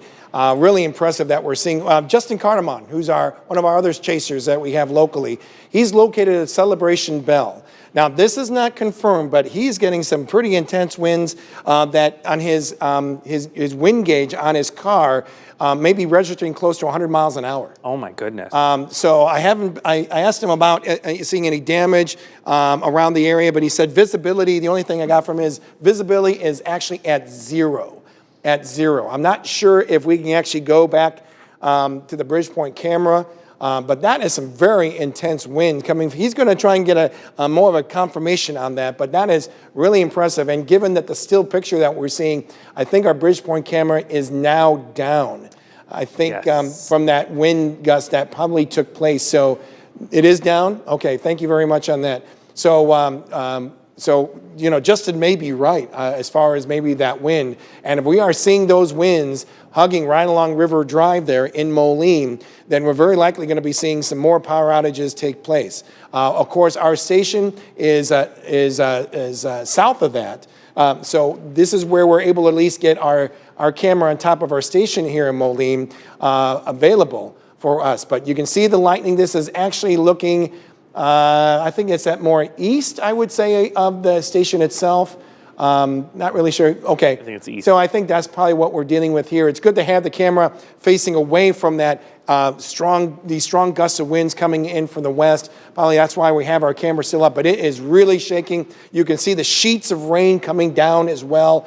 And so that's going to be something that we're going to be noticing not here from this part of the storm, but off the entire line of the storm as that continues to make its way off toward the south and east, Andrew. Let's before we go any further, I think, John, you have some information for us, sir. Yeah, absolutely. You know, a lot of the power outages we were talking about, they were west of us in the path of that storm, but they are hitting us now in the Quad Cities. We have about, I want to say 10,000 customers without power on the Iowa side. This is just Mid-American customers, and about 1,000 Mid-American customers on the Illinois side of the river who are without power. And these outages are just increasing, it seems like exponentially. You look at it 1 minute, it's 5,000, the next minute it's another 5,000. And obviously we're still just right in the center of all of this. A lot of those reports haven't come through, we would imagine at this point, because it's such a fluid situation, because it's right on top of us. Yeah, I'm also getting some reports. I've noticed from EM in Scott County that reports of multiple power lines are down. Am I seeing this right? Around Brady Street itself. Yep, near Thiesen's. Thiesen's, yep. Yep. So keep that in mind. So this line of activity is serious here, folks, as we're dealing with winds that are producing some damage as it continues to make its way off toward the east. Any more updates on that couplet that we see now located just north, right around Preemption itself? Got some more shade on there, Andrew. Yes, in fact, we were just looking at the debris signature. Radar is able to tell us if it's picking up debris, and it is doing that west of Sherrard. You can see these lighter yellows apart from these darker reds just west of town. That is a debris signature, most likely, that's being picked up by radar. Whether it's dust or whether it's actual debris, not quite sure yet, but that's still concerning. And if you look at how the wind has changed with this, wow, just in the last 10, 15 minutes, we have seen a big ramp up in this. I mean, the colors are now getting brighter and brighter. In fact, this bright color, these strong winds, they extend all the way north, past Coyne Center, right up here to the immediate Quad Cities, East Moline, even the south half of Davenport, seeing these really strong winds. But there's your concern right there, where you've got these little areas right here near Preemption and Sherrard, where you've got something again going on there, and radar is confirming that. Yeah, you can see the green that we're noticing there. That's heading toward the radar. The red is actually moving away, and once again, with the help of our velocity mode, you can see that activity is just east of 67 that continues to make its way off to the east. If you're watching us in Sherrard, do not go and try and look for this thing, because very likely, given the heavy rain that's associated with it, this may be rain wrapped as well. Okay, that's a concern that we have. So don't try and go out. We can see it on the radar. It is quite obvious that it's taking place place just north and west of Sherrard, and eastward movement will continue and could very likely impact our friends in Orion, okay? So Charger Country, if you are watching us right now, that storm is heading right toward you. It continues to move gently off toward the east, so this is a big concern that we have with that particular line. The reason why that Andrew put this tracker on is to make sure that everyone's aware that it's not just that little area, it's an entire line right there that continues to make its way eastward. So if you're watching us in Orion, certainly we just mentioned, you need to be in your safe place immediately. If you're watching us in Andover and Cambridge, okay, that part of the storm, as it continues that movement, as long as it doesn't change, it will impact you. Heading in the next, I would say, less than 20 minutes around Andover, and I would say in about 25 minutes, it will impact the town of Cambridge as long as it's hold its position. But we are definitely noticing some strong development going on here, especially with the colors, the intensity that is going on with the strong winds going inflow into the system, and then the bright yellow. Very rare that we've seen this so far this season, that type of intensity of that wind behind it. So we're very likely getting some pretty strong wind gusts, certainly over 60 miles an hour, excuse me, with that line as it makes its way off to the east. And when you're dealing with that kind of wind, you're definitely dealing with some power outages going on as well. So that is what we're concerned about with this tornado warning that goes on until around 8 p.m. Right now, that does include the immediate Quad Cities, but once again, it's really this area that we're very concerned about as that continues to make its way off to the east. We're also noticing maybe even a little couplet located right here, just off of 280, just south of Carbon Cliff, right around Kelowna as well. We'll keep it on the reflectivity mode, but there could be even a little couplet going on here, the same one that made its way into downtown Moline itself, just east of the I-74 bridge. So we could be talking about a brief rush of wind. We're hopefully not going to see, hopefully we don't see anything spin up around here. We just don't want to impact Kelowna after what happened just a couple of years ago or so, impacted that town with a tornado that did do some damage. So we don't want to see that come back into our scene again. But you can see the lightning that is extending ahead of the storm itself, mainly because the anvil itself has already made its way far off to the east. So we're getting some of that lightning taking place ahead of that rush of wind that is going on within the line itself. This is representing a new severe thunderstorm warning. And once again, we'll go back to Andrew as far as giving us the particulars on that. Yeah, here's your new severe thunderstorm warning that includes Galesburg, Abingdon, north of McQuon. That's going to go until 8:15 this evening. 70-mile-per-hour winds are likely with this line. Let's focus a little bit further south right now. Give some of our south hometowns a little love here. Oquaquo from Monmouth to Aledo and Alexis. That's where we've got severe thunderstorm warnings ongoing. Burlington, you do not have a severe thunderstorm warning as of right now, but I would expect that's going to change here in the next 20 to 30 minutes given the history of this line that's coming through. So let's put the tracker on this southern extent of the line. It has not been producing the tornadic threat. That continues to be covering around Interstate 80 or so. But let's go ahead and put this on here. And still, the wind is just roaring, it sounds like, still outside the station there a bit. So there's Oquaquo at 7:40. You've got Monmouth at 7:58. Galesburg just a little bit after 8 o'clock. About 30 minutes or less for you. Knoxville into 8:18. 70-mile-per-hour wind gusts for those of you in Knoxville. Stay away from windows as this storm rolls through. And then we've got Abingdon at 8:28. So not so much a tornado threat with the southern extent of this storm, but this is a damaging wind threat for sure with winds of 75 miles an hour. Further south, even more so.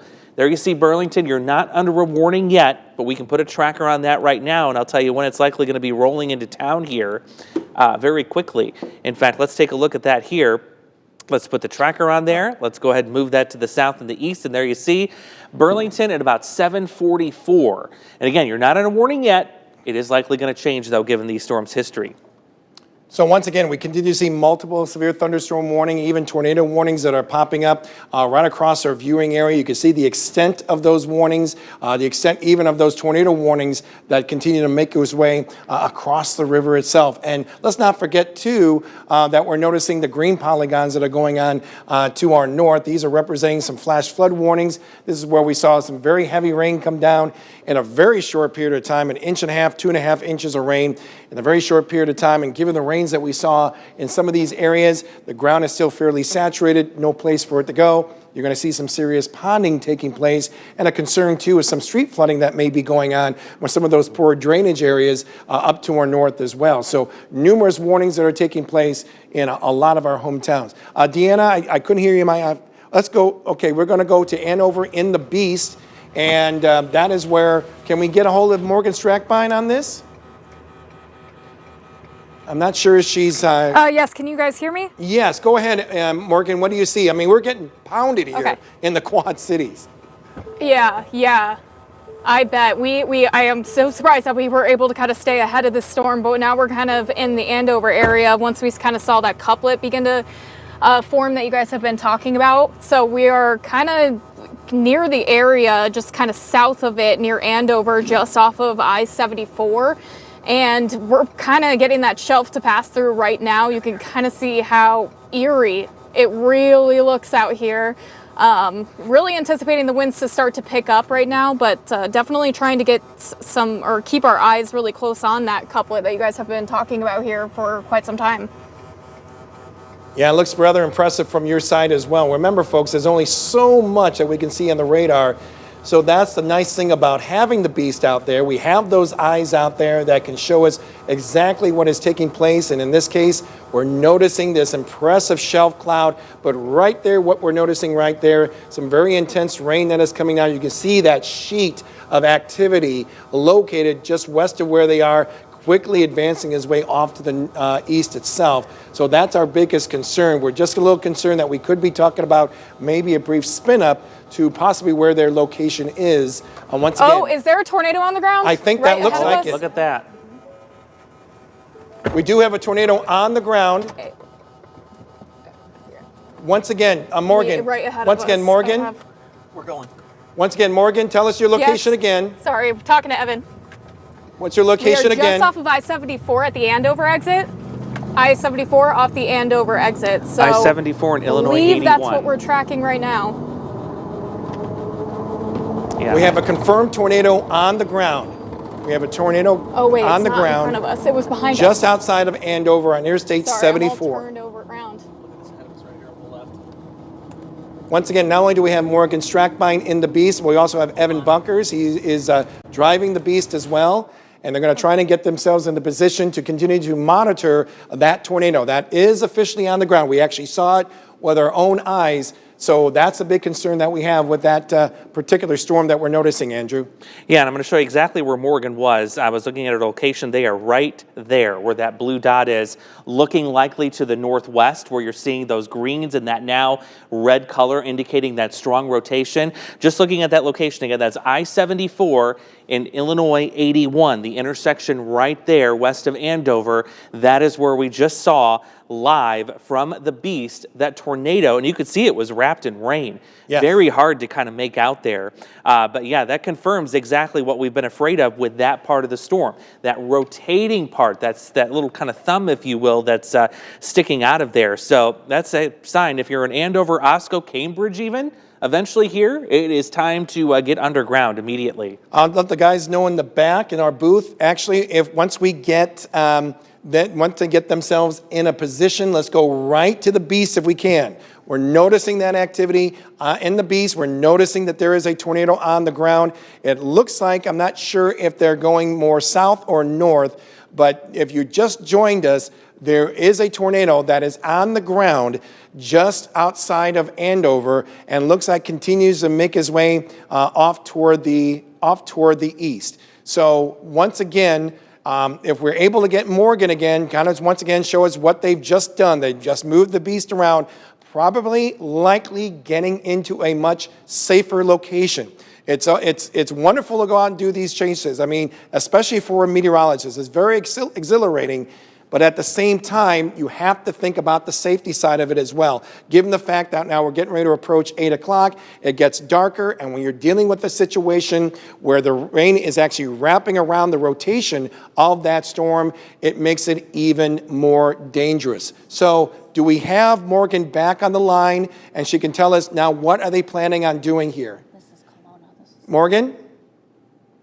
Talk. Hello. Hey, guys. So we're just trying to get ourselves in a safe position here, but you can see everyone's kind of slowing down. Winds have definitely picked up here. I think we're going to try to turn around here so we can start going back north. Again, we're on I-74 right now, just near Andover. A lot of wind. We've gotten some really gusty wind out here as well. You can kind of see how fast those trees are moving. There's a tree. Oh, there goes a tree. There goes a tree. And it, Stay right there. Numerous. whoop! Sorry, we got some debris coming out the truck.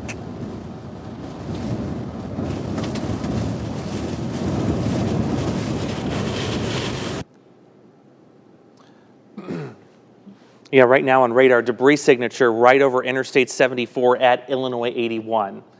Debris signature on the radar with this tornado. Let's keep this shot if we can, and then if we show, can we do a dual box here and actually show the radar as well? They're trying to move the camera a little bit more.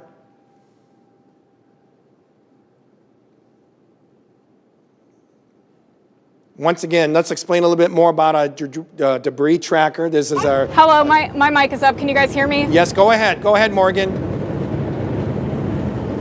Yeah, sorry, we just wanted to make sure that we were safe. There is a whole lot of wind out here. You just saw all those trees go down. And it is still really windy out here on I-74. Here's a look at our front view. Wow. And again, we're going really slow right now through this. Once again, are you moving on you north or Oh yeah, heading we kind of south? we are heading north now. Okay.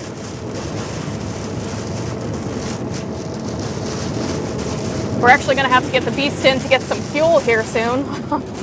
Okay, and while she's talking about that, you can see on the radar, and Andrew's got the arrow indicating where that debris is actually taking place, right near Andover itself, right there, right along Interstate 74. It is actually showing that debris just west of Andover itself. This is really impressive what we're seeing here, Andrew. Yeah, to see that detail on the radar, and that matches up exactly with where their location was just moments ago. Actually seeing those powerful winds rip through there. You saw the tree being ripped apart there as the strong winds were taking over. So this is, as of right now, you're thinking the scan about a minute or two behind. This should literally be on top of Andover as we speak, traveling along Illinois 81. So if you're in Andover, this is right over top of you right now. It will continue to head to the east, and if it keeps up its current intensity, which it looks like it will do, we're talking about the next stop, Cambridge. You are next in line. That's right. Let's actually put a small little tracker on that, just to let people in Cambridge know that it's definitely heading in your direction. And we just showed you from our beast itself some of the debris that has been taking place from that alone. So Cambridge, looking at the time of 7:54, and that is about less than 10 minutes from now. Less than 10 minutes from now for that particular storm to be impacting you. So make sure that you are heading to your safe place. If not already there, you can still monitor all the activity that's going on. We are streamlining on our iHeart radio stations, but also too, you can monitor this with the live activity that is taking place on our StormTrack8 weather app as well, even on our webpage at WQAD.com. But no question, the rotation that we're seeing, at least from the radar, is on top of Andover. But as Andrew just mentioned, we're very likely getting maybe a minute, maybe 2 minute delay of that particular part of the storm itself as it continues to make its way off toward the east. But rather impressive that we're seeing now just south and east of Andover. Andrew? Yeah, exactly. You can see again, we're looking for those bright colors right next to each other, a little bit of an indentation in the radar presentation. You can see it much better on the regular radar, what we call the reflectivity, what we're all used to seeing. You see how it's wrapping Andover, the south half of town.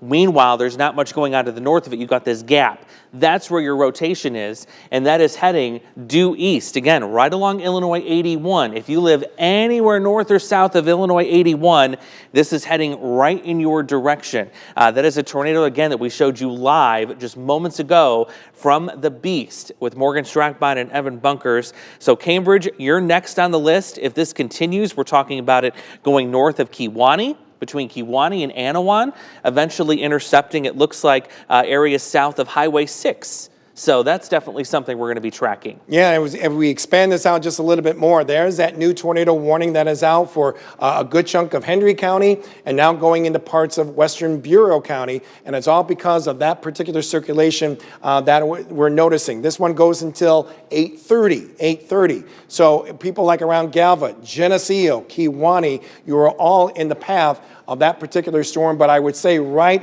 here, I would lean more toward Kewanee that we could potentially see that possible tornado that we saw on the radar, but more importantly, seeing a confirmed tornado from the beast itself move in that general direction from west to east. So be on guard. Hopefully you're in your safe place as that storm continues to make his way off toward the east. John Diaz is on the anchor desk, has some new information for us. Of course, it's been all about the power outages that have been going on along this line itself. It's incredible. I haven't seen anything like this in quite some time, but we are at over 30,000 customers just in the Quad Cities. 30,000. 30,000 Wow. that are without power. That number keeps growing literally minute by minute. I'm refreshing this page, and just a few minutes ago it was at 28. Now we're at just about 30. And it looks like, well, if I do my math right, it's about 31 now. But just incredible how quickly this is happening.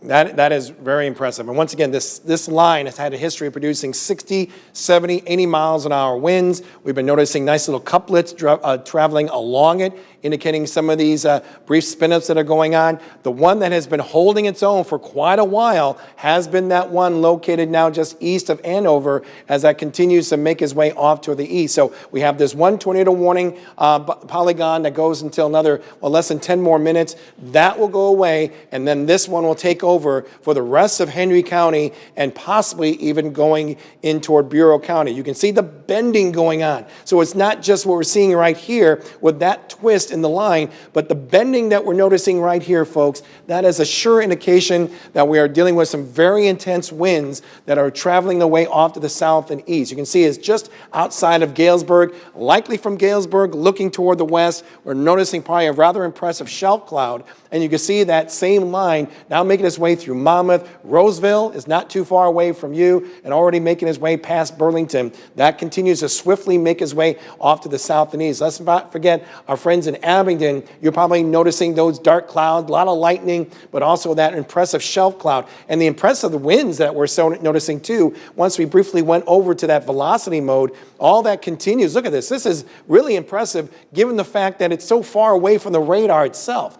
So these are some very strong winds that are coming down from these storms as they quickly advance their way off to the south and east, Andrew. Yeah, you're right. Moving right into Monmouth right now. Galesburg just moments away from seeing the strong winds. Want to reiterate that it's mainly a wind threat when you go this far south. It's not near the dynamics and near the front where it is here in the Quad Cities to get these quick spin-up tornadoes. But boy, are you going to get some wind and some very heavy rainfall as that comes back in. We can go ahead and load up the radar again. We'll put a tracker on this to get you through at least more of Knox County and to other more parts of Warren and Henderson County here. Burlington, no surprise. There you see you're all under a severe thunderstorm warning from Galesburg all the way to Fort Madison.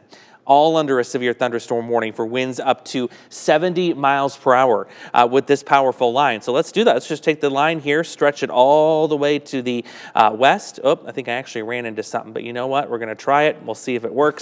there we go. Okay.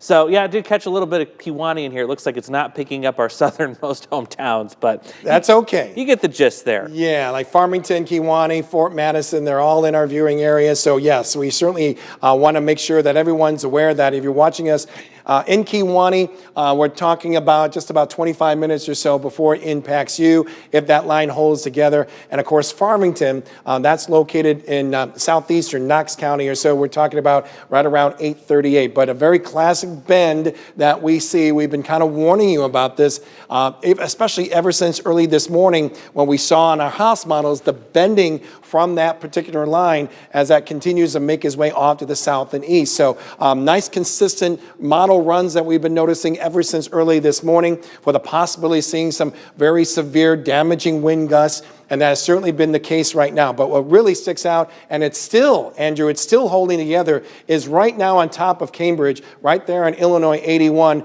with that couplet, and very likely that tornado that could possibly still be on the ground. And rather impressive what we're seeing on our rotation tracker here, Andrew. Yeah, exactly. We saw that moments ago with meteorologist Morgan Strackman and Evan Buggers. And by the way, they are okay. Yeah, right. They are safe. We want to reiterate that they know what they're doing there. You've got degreed meteorologists in the truck. They've got access to all of this data. And of course, they're keeping in close contact with us back here at the station with James, myself, and the rest of the crew. So they're safe. They are getting refueled up right now, taking a little bit of a break. But yeah, I know that was a little bit of a dramatic show that we had just a few moments ago. Just wanted to let folks at home know that they are indeed safe and they're okay. Yeah, hopefully eventually we'll show you some of that video. But yeah, they eventually were making their way right along Andover, right near Andover itself on Interstate 74. And then we started seeing the trees outside of the interstate being torn up. Okay, and that's where we saw our couplet located pretty much where they were, and thus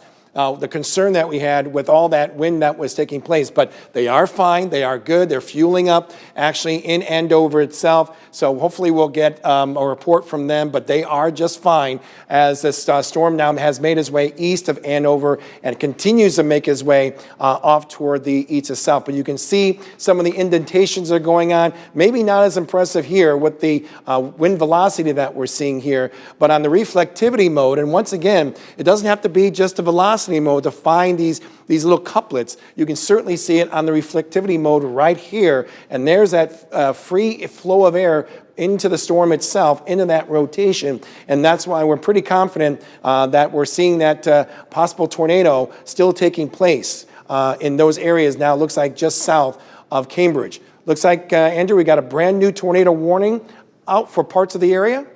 Yep, looks like that now includes Knox County, a good chunk of Knox County, actually, and all of Stark County. Let's go ahead and zoom in a little bit closer, and we'll show you the finer details of this guy here that just was issued. Kind of no surprise, again, little quick spin-up tornadoes along the leading edge. That goes until 8:30. So you got Kickapoo, familiar town name there. You've got Canton and Farmington, as James just talked about moments ago. This does include the east side of Galesburg. It also includes the northeast side of Abingdon. And if you look at, especially again, today has been all about the reflectivity, the regular radar appearance. We're seeing it so much clearer in this. You see these little notches, these little indentations into the radar presentation itself. I can pick out multiple. We've got one right here. We've got another one to the south here near Abingdon, right here, also moving to the east, and a few more up here along the leading edge of the line west of Victoria.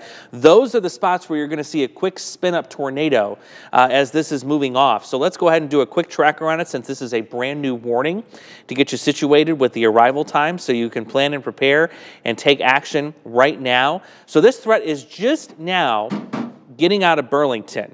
Just moments away from getting out of Burlington here. That's why it doesn't include the whole city there. But there you see some of the arrival times, including Victoria around 7:59 and Mequon around 8:10. So if you're in any of those cities we just listed, or you're in eastern Knox County, including southern Knox County, tornado warning, precautions, and action, taking that right now. Lowest level of your home. Again, you saw how quickly that tornado spun up. Where we were earlier with the Beast. It took just mere moments near Andover for that to come through. So take these seriously. You're not going to be able to see it pretty easily, but we want to give you another recap of what we saw moments ago in Andover. Yeah. And once again, a little hard to see because that part of the storm is rain wrapped, but then, can you pop me up here and I can point it out to people here? You can see it's just to the just left. You can see it right there. There it is. Just right outside of Andover itself. That's really impressive. Yeah, if you look at the tree there, yep, right above the tree. And once they saw that, that's when they started to turn around and make their way more south of Andover itself. Yep. To get in a safe location. And keep in mind, they're just not visually trying to see this and get themselves in a safe place. They do have their laptops with them so they can see themselves in relationship to the storm itself. So once again, here's what we picked up just outside of Andover. This is exclusive here at News 8, showing the tornado that slowly made its way down from the base of the cloud. And there it is, right there. That's kind of what we've been seeing along this line itself. These touchdowns, and then they try to make their way right back up again, and then it kind of recycles itself after that. Once again, this was located just west of Andover about, we'll say about 20 minutes ago. Andrew? Yep, not that long. It looks like about 7:45, so 15 minutes or so ago. 15, 20 minutes ago, okay. Right along Interstate 74, where Interstate 74 meets Illinois 81, right along that corridor. In fact, it very may well have crossed over the interstate. Probably. By all appearances. Right. Very, very impressive there. Again. Yeah, go ahead, Ed. Go ahead. This is from Taylor Ridge. And this came into us, this was taken rather around 7:20 this evening. And I don't know if that is anything there. The viewer who sent this in says she saw kind of those funnel clouds there. I don't know if that's what we're seeing though. There's a possibility, I would say. Keep in mind that within the line itself, we have these brief spin-ups. So this could very likely be one of many brief spin-ups that we might have seen within this line. So yes, not just one, but it looks like there are two funnel clouds right there. We just don't know if those actually officially touched down. So nonetheless, it just gives us an idea that the history of this line has been producing these brief little spin-ups. So a great shot that we see there, and thank you so much. In fact, we're getting a number of shots, some video, some images from a lot of you viewers out there, which we really appreciate. And of course, we'll be putting together all these pictures, all these videos on our webpage at WQAD.com. Any more updates when it comes to the power outages? I mean, really impressive numbers that you gave to us just about 10 minutes ago, John. Yeah, I can check that right now and just update that number here. And yeah, now we're at about 24,000, 34,000, if I do that math right, in the Iowa and Illinois Quad Cities. Still rather impressive, too. Yeah. Let's go and take it back to Andrew here and find out the latest, what we're getting from this line. Once again, numerous polygon warnings that are going on within that particular line itself, Andrew. Yeah, let's go ahead and we're going to pull off the radar and go through these polygons really, really quickly here just to kind of clean some of these up. By the way, we're looking at traffic data on I-74 near Andover, and there's a few spots where it's either slowed completely or stopped. So that may be another sign we may have had something cross the interstate there where Morgan was about 15, 20 minutes ago. We'll keep an eye on that. Let's start with the severe thunderstorm warning that continues for northern Whiteside County there. You see the tornado warning is south of that near Prophetstown. That warning here, I'll try and get it on the screen. There it is, 8:45. We got 45 minutes for that, 80-mile-an-hour winds. If you look at the radar presentation, the worst of it is moving into Sterling Rock Falls, Prophetstown, Erie, and Tampico as we speak. The western half of the county, including Clinton, Iowa, even Cordova, and the Quad Cities, we can call the all clear for you. And hey, wouldn't you know it, there's a new update to that polygon. Let's clear that back off really quickly. So now, Whiteside County no longer included in the tornado warning. We're now focusing this east of Geneseo, east of Cambridge, getting ready to target Hoopole. You've got Atkinson, Kewanee, Sheffield, and that tornado warning. That goes until 8:30. Galva, you are included in that as well. Further to the south, you still have that other tornado warning ongoing in Knox County, east of Henderson and Galesburg, right along the I-74 corridor, all the way down to McQuan. That also goes until 8:30. And then further to the south yet, severe thunderstorm warning from Monmouth to Oquawka to Burlington and points south of Mount Pleasant. That is going to continue until 8:30 for wind gusts up to potentially 60 to 70 miles an hour. The biggest concern we continue to see is in Henry County with that radar signature that is now moving out of Cambridge. And let's go a little bit closer here. There you can see it, kind of a little bit of that indentation there. Looks like another one potentially maybe trying to take shape near Anawan and Atkinson. There is a little couplet there located just west of Anawan. We can kind of zoom in even more if we can. Little something. Let's go on. Can you point that out to the viewers out there, Andrew? Yeah, let's go ahead and we'll get our little arrow up here. So you've got something right here. This is actually just south of Interstate 80. That is organizing itself on the latest couple of scans that I'm watching on my other source over here. And then you've got winds increasing right over top of Bishop Hill as we speak. Very strong winds ramping up there.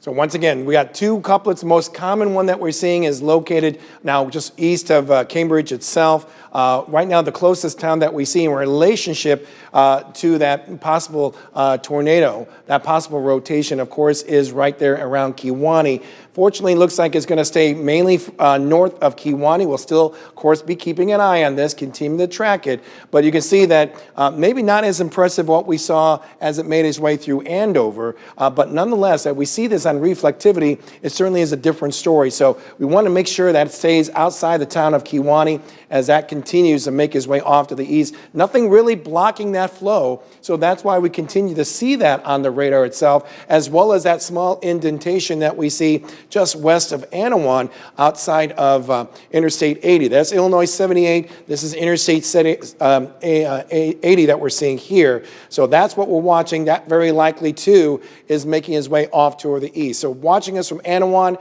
what we're seeing on the radar, take cover. You definitely don't want to keep an eye on this. And like we saw with the rain-wrapped tornado that took place outside of Andover, we're very likely seeing that as well in both of these locations here, okay? Very hard to detect, but nonetheless, we're seeing it on the radar. So trust us, it's out there. You don't want to try and check this out. Very dangerous scene as it makes its way off to the east. No matter what, along this line, we've been getting plenty of reports of power outages.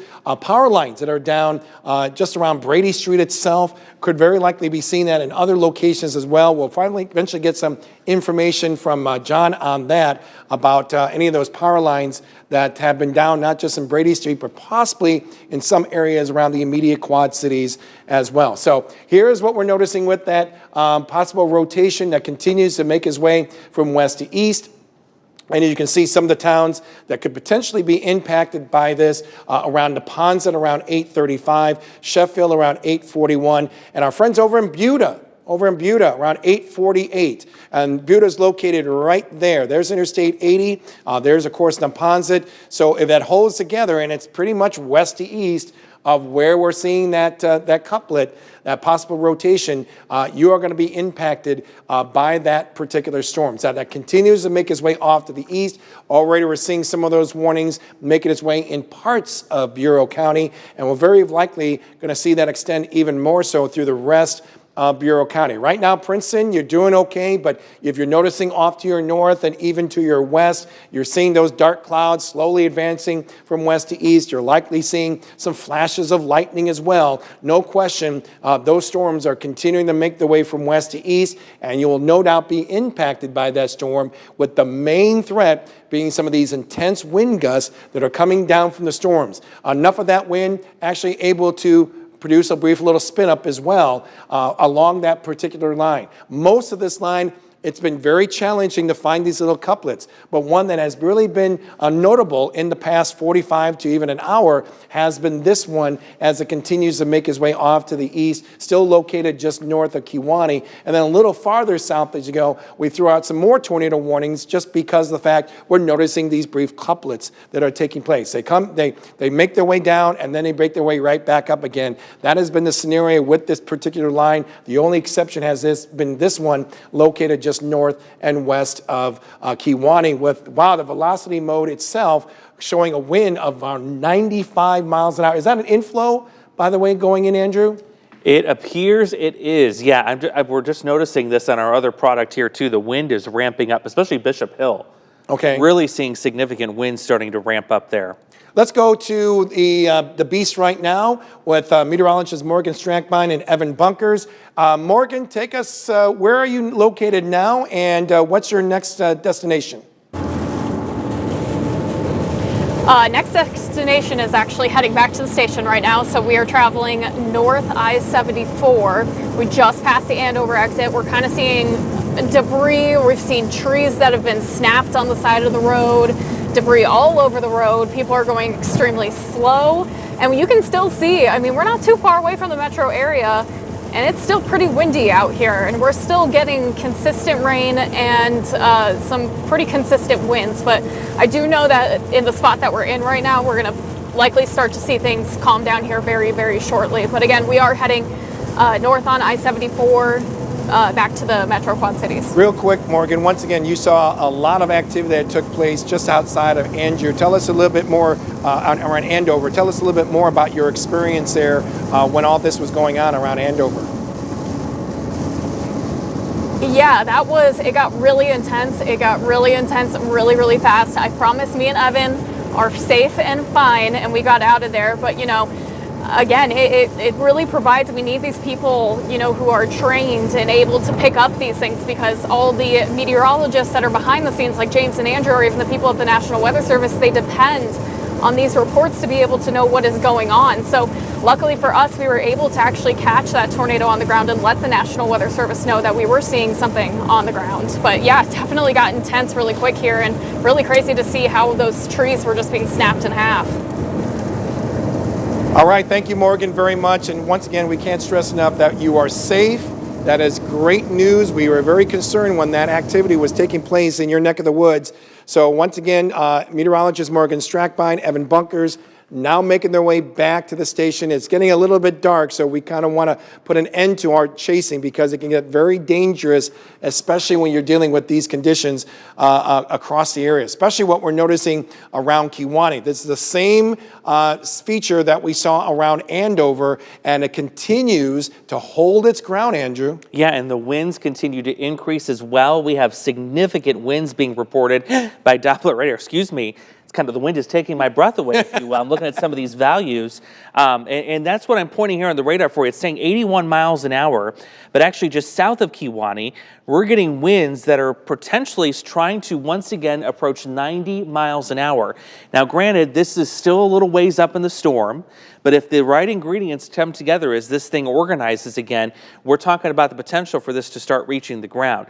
What it appears is happening is the storm is recycling in terms of its rotation. It is starting to try and wrap things back around, but my goodness, is the wind picking up. If you're in Kewaunee, especially if you're south of town, that's where the strongest winds are, west of Elmira and also west of Osceola.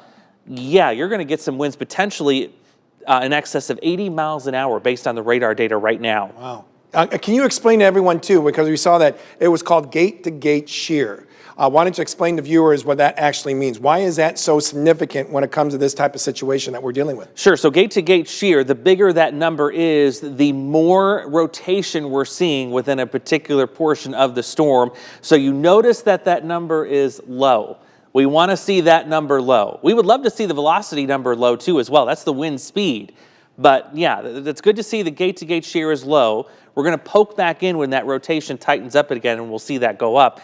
But the actual wind speed itself, these straight line wind gusts, are increasing now south of Kewaunee and north of Galva. Yeah, very impressive that we see. And once again, it continues to generally make its way off toward the east. Can we put a slight little loop on this if we can, Andrew? Making sure that we're still looking at kind of an easterly movement. And that's kind of what we're noticing right there, Andrew. I mean, it looks like it's going to be just south of Sheffield, maybe south of Princeton as well. But south of Sheffield, it's not only we're going to be concerned about the towns that are just south of Sheffield. Neponset and Buda are right there, and some of that now is trying to sneak its way into northern Stark County. A little concern about our friends out in Bradford there, Andrew. Yeah, Bradford definitely gets my attention when I'm looking at that map there in terms of where this thing is going. Don't forget, tornado warning actually for Bradford itself, and this is exactly why. You can see better on the actual radar presentation itself, that wrapping around there near Kewaunee. That's where this storm is trying to once again reorganize itself. We call it recycling. It's trying to get that rotation squared away again, and more robust rotation trying to come back into play. And we're talking maybe about a couple of minutes or so actually impacting the Ponza itself. And, you know, with right in here, let's not forget, we got some friends out in Buda as well that are actually in line with that particular indentation located on the radar itself. So with that in mind, I would say right now we're really concerned about Neponset. The next line is Sheffield, but it's located just to the north. Nonetheless, very intense winds north of that indentation that we see, that couplet. So be advised about that for our friends in Sheffield. And a little farther east as you go, this is around Bradford. That's until 8:47. There is Wynett. Once again, just north of where we're seeing that couplet, but nonetheless, that's a line that's still producing some very intense wind gusts ahead of that, and then, of course, making its way into Tuscaloosa as well. Now, this is what we're noticing with our wind speed and direction. Once again, otherwise what we call velocity mode. And you can see those strong, intense winds making its way just now east of Kewanee. So we have been seeing a little bit of a wobble. It went from north of Kewanee, now sitting right on top of Kewanee itself. And it's kind of squeezing itself right around Kewanee, and that continues to make its way off to the east. So hoping and praying for our friends out in Kewanee that everything is okay. Of course, some very intense winds that could very likely be causing some power outages there as well.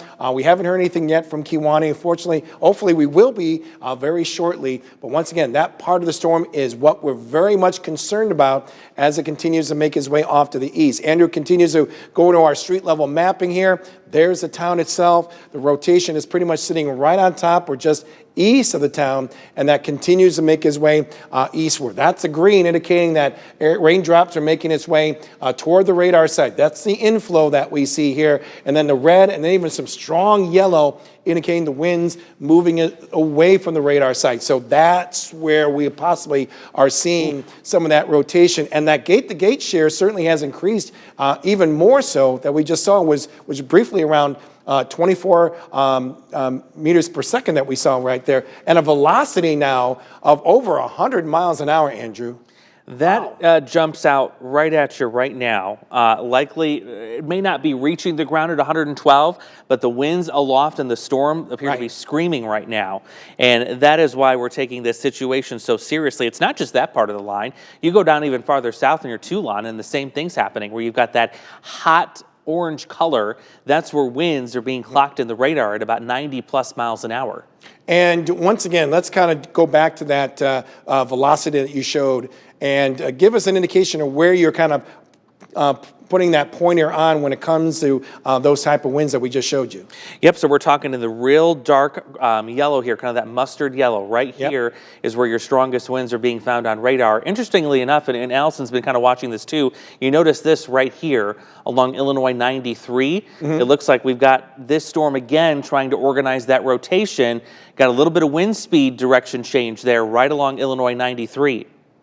Yeah, very much so that we're seeing right there. And once again, agree with the recycling that's going on with this particular storm as that continues to make its way. It looks like right along Illinois 91, that's the intersection of 91 and 93. This is 93 that we're seeing right here, and that continues to make a beeline. So you're watching us from Bradford. It is definitely heading in your general direction. Do a quick little tracker on that. If we can, and we're certainly, I think, minutes away from that part of the storm impacting Bradford. 8:40, time right now is around 8:16, so talking about maybe about 20 minutes from now before it actually impacts Bradford itself. Yeah, that looks to be next in line. And I'll put the reflectivity of the regular radar back on there so you could see where we're watching kind of that notch, if you will, still sitting east of Kewanee. As we speak, and areas east of Kewanee, you are still under that tornado warning. That includes the western half of Bureau County. That's going to go until 8:30. Did they just put the rest of Bureau County in that warning, you said? Yeah, it looks like they did. Looks like, I think it's a severe thunderstorm warning. Right. I think. Yeah, yep. But we didn't see that warning before, and then once again, that's a warning that goes on now until 9 o'clock. So that's a warning that will go for 45 minutes. Yep. That does include the Princeton area, Tuscaloosa, Depew, Hennepin, and even Cherry, Illinois. Once again, until 9 p.m. We're concerned about that line actually maybe having winds around 80 miles an hour or so. Looks like we got a brand new tornado warning out, and it's probably this area right here, Andrew. That's it. You got it. Right on top of Princeton. Really, essentially, the rest of Bureau County, if you're along and south of Interstate 80, you're now in a tornado warning. Yeah, James, you called it. I mean, looking at that going to the east, we knew there was going to have to be a possibility they're going to extend that warning. Yeah, no question about that. That's the most intense part of the storm, but keep in mind, it doesn't mean that the rest of the line is just some nice line of thunderstorms. This is producing some very strong winds, over 60, 70 miles an hour.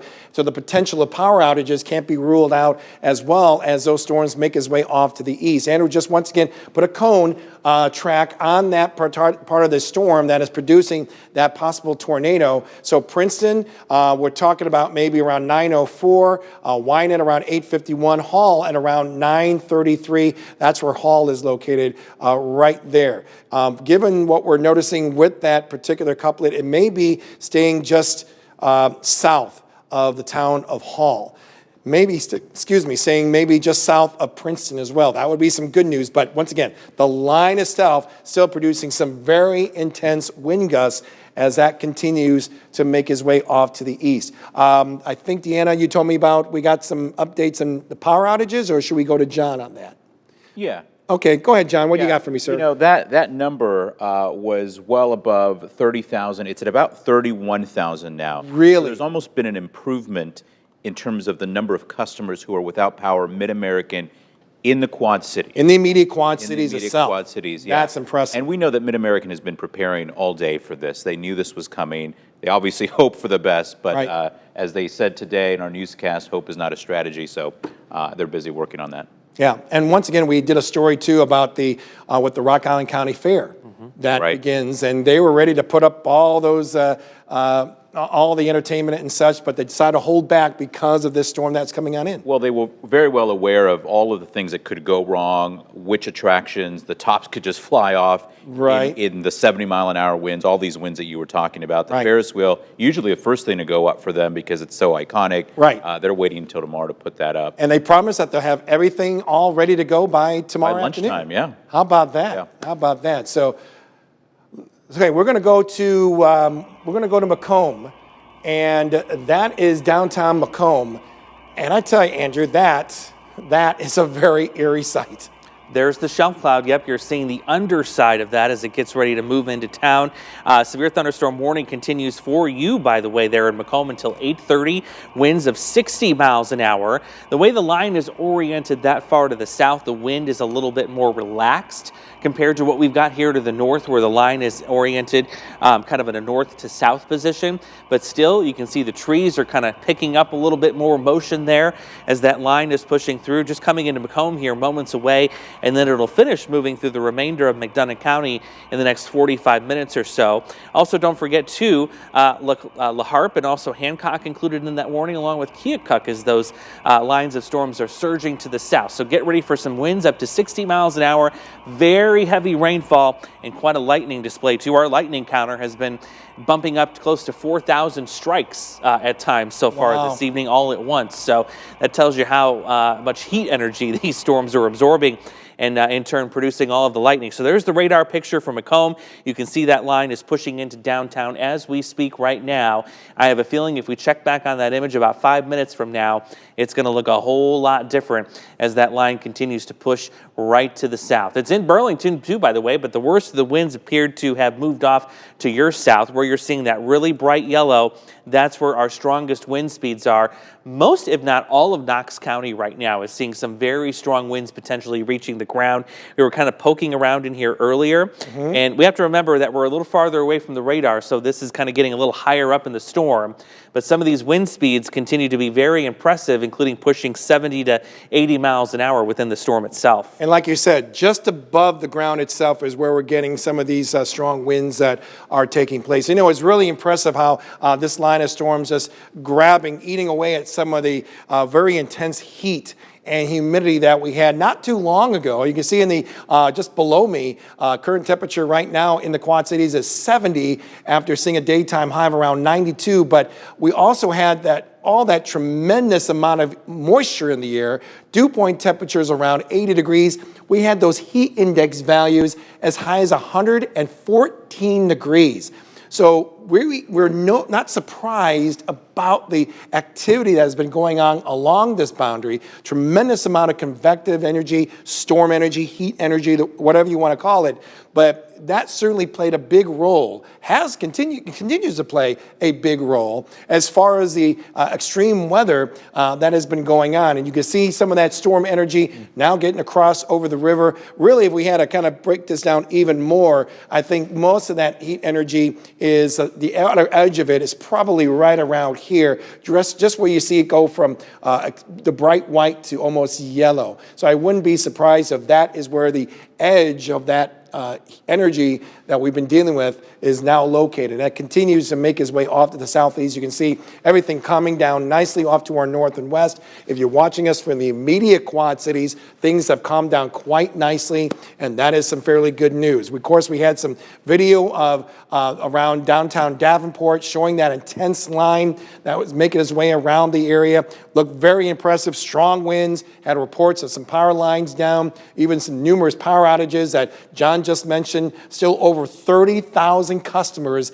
in the immediate Quad Cities as we speak without power right now, okay? Even though things are quieting down, the concern is when that power is going to be back on, and we all know Mid-American Energy is still working very hard in trying to get that power taking place. And as you can see, Andrew, that's still holding itself together, now located right near Bradford itself. Yeah, we still have that kind of appearance to the radar, if you will, where we're surging it back inward towards the storm itself and then surging it back outward. Kind of curious what the velocity data looks like. And yeah, we're still trying to see some organization of the green here. James pointed that out a few minutes ago. The green is the wind rushing into the storm.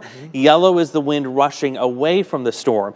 And what we're waiting for is that green to get a little stronger in appearance. It's been trying to do that here for the last couple of scans, but it's just not having much luck as of so far. But I'll show you that here. We'll put that into motion. It's just been recycling itself or just trying to get organized again. So nothing so far, but it's worth keeping an eye on. How about we go to that rotation? See rotation? Tracker, okay? And it's still showing some weakness there, but nonetheless, it's really the only area where we could potentially be seeing some of that broad rotation going on. Of course, this is actually maybe indicating some of that rotation that's taking place just aloft, all right? But when we go to that reflectivity mode, it certainly is a different story, showing that nice indentation, that couplet located right near Bradford itself, and continues to make his way off toward the east. There's Tuscaloosa right there, and I think Buda is not too far away from that as well. I think what Buda is probably right about there. Would you say that's Buda right there? I'm not really sure. It just doesn't want to come up on the It doesn't map. want to come up. We know we were there. We know that Buta's right there. here, okay? And we've been to Buda before. Wonderful town, great people. They always keep an eye on us. That is News 8 country out there. And they always get concerned about any nasty weather that may be coming their way. And sure enough, we could be seeing that making its way toward places around Buda coming up. But, oh, I see. We thought it was down there. Thank you, Andrew. Found it. I feel this big now. There's a lot going on. There's a lot going on. My apologies. So you can see the rain. It's now made its way. That line itself has not made its way east of Buda itself. That scared me a little bit because I saw that rotation. I'm like, wait, this has got to where Buda is. And sure enough, they're on the clear right now, but still some very intense winds, heavy rain that is still taking place right around Buda itself. Still a lot to go as far as that heavy rain. I just took a look at the rain gauge over at the airport in Moline, over an inch of rain. And that has been a very common scene as far as rainfall coming from that line itself, especially for hometowns to our north and east, where we see the yellow, that may be an estimate of maybe about 2 inches, maybe close to 3 inches of rain. The orange indicating maybe even higher amounts as well. We haven't heard about much as far as any flash flooding in these particular counties, from Joe Davies to Carroll to even around northeastern Whiteside County. But that's a good rain that we've seen. Of course, some of our viewers have been asking, can we just get a little bit more rain? Well, by that, I think we got a good amount of rain that took place in those hometowns. And this will very likely be the last round of wet weather that we see, maybe until next week. At least what we're noticing on the 8-day as we bring in some of this very refreshing air is going to be more noticeable as we get to Wednesday itself. Can you let me know what the information you just told me in the air? Going back to... Yeah, just wanted to show this Okay, again my in case apologies on people that. missed it a little bit earlier. This is video from the Beast. We saw this live, just kind of happening, and this was, you know, just trees breaking. You could see the massive wind. And James, one of the things that impressed me, and I don't know what you can gauge from this, is just how quickly the debris is moving past the camera. Does that make sense?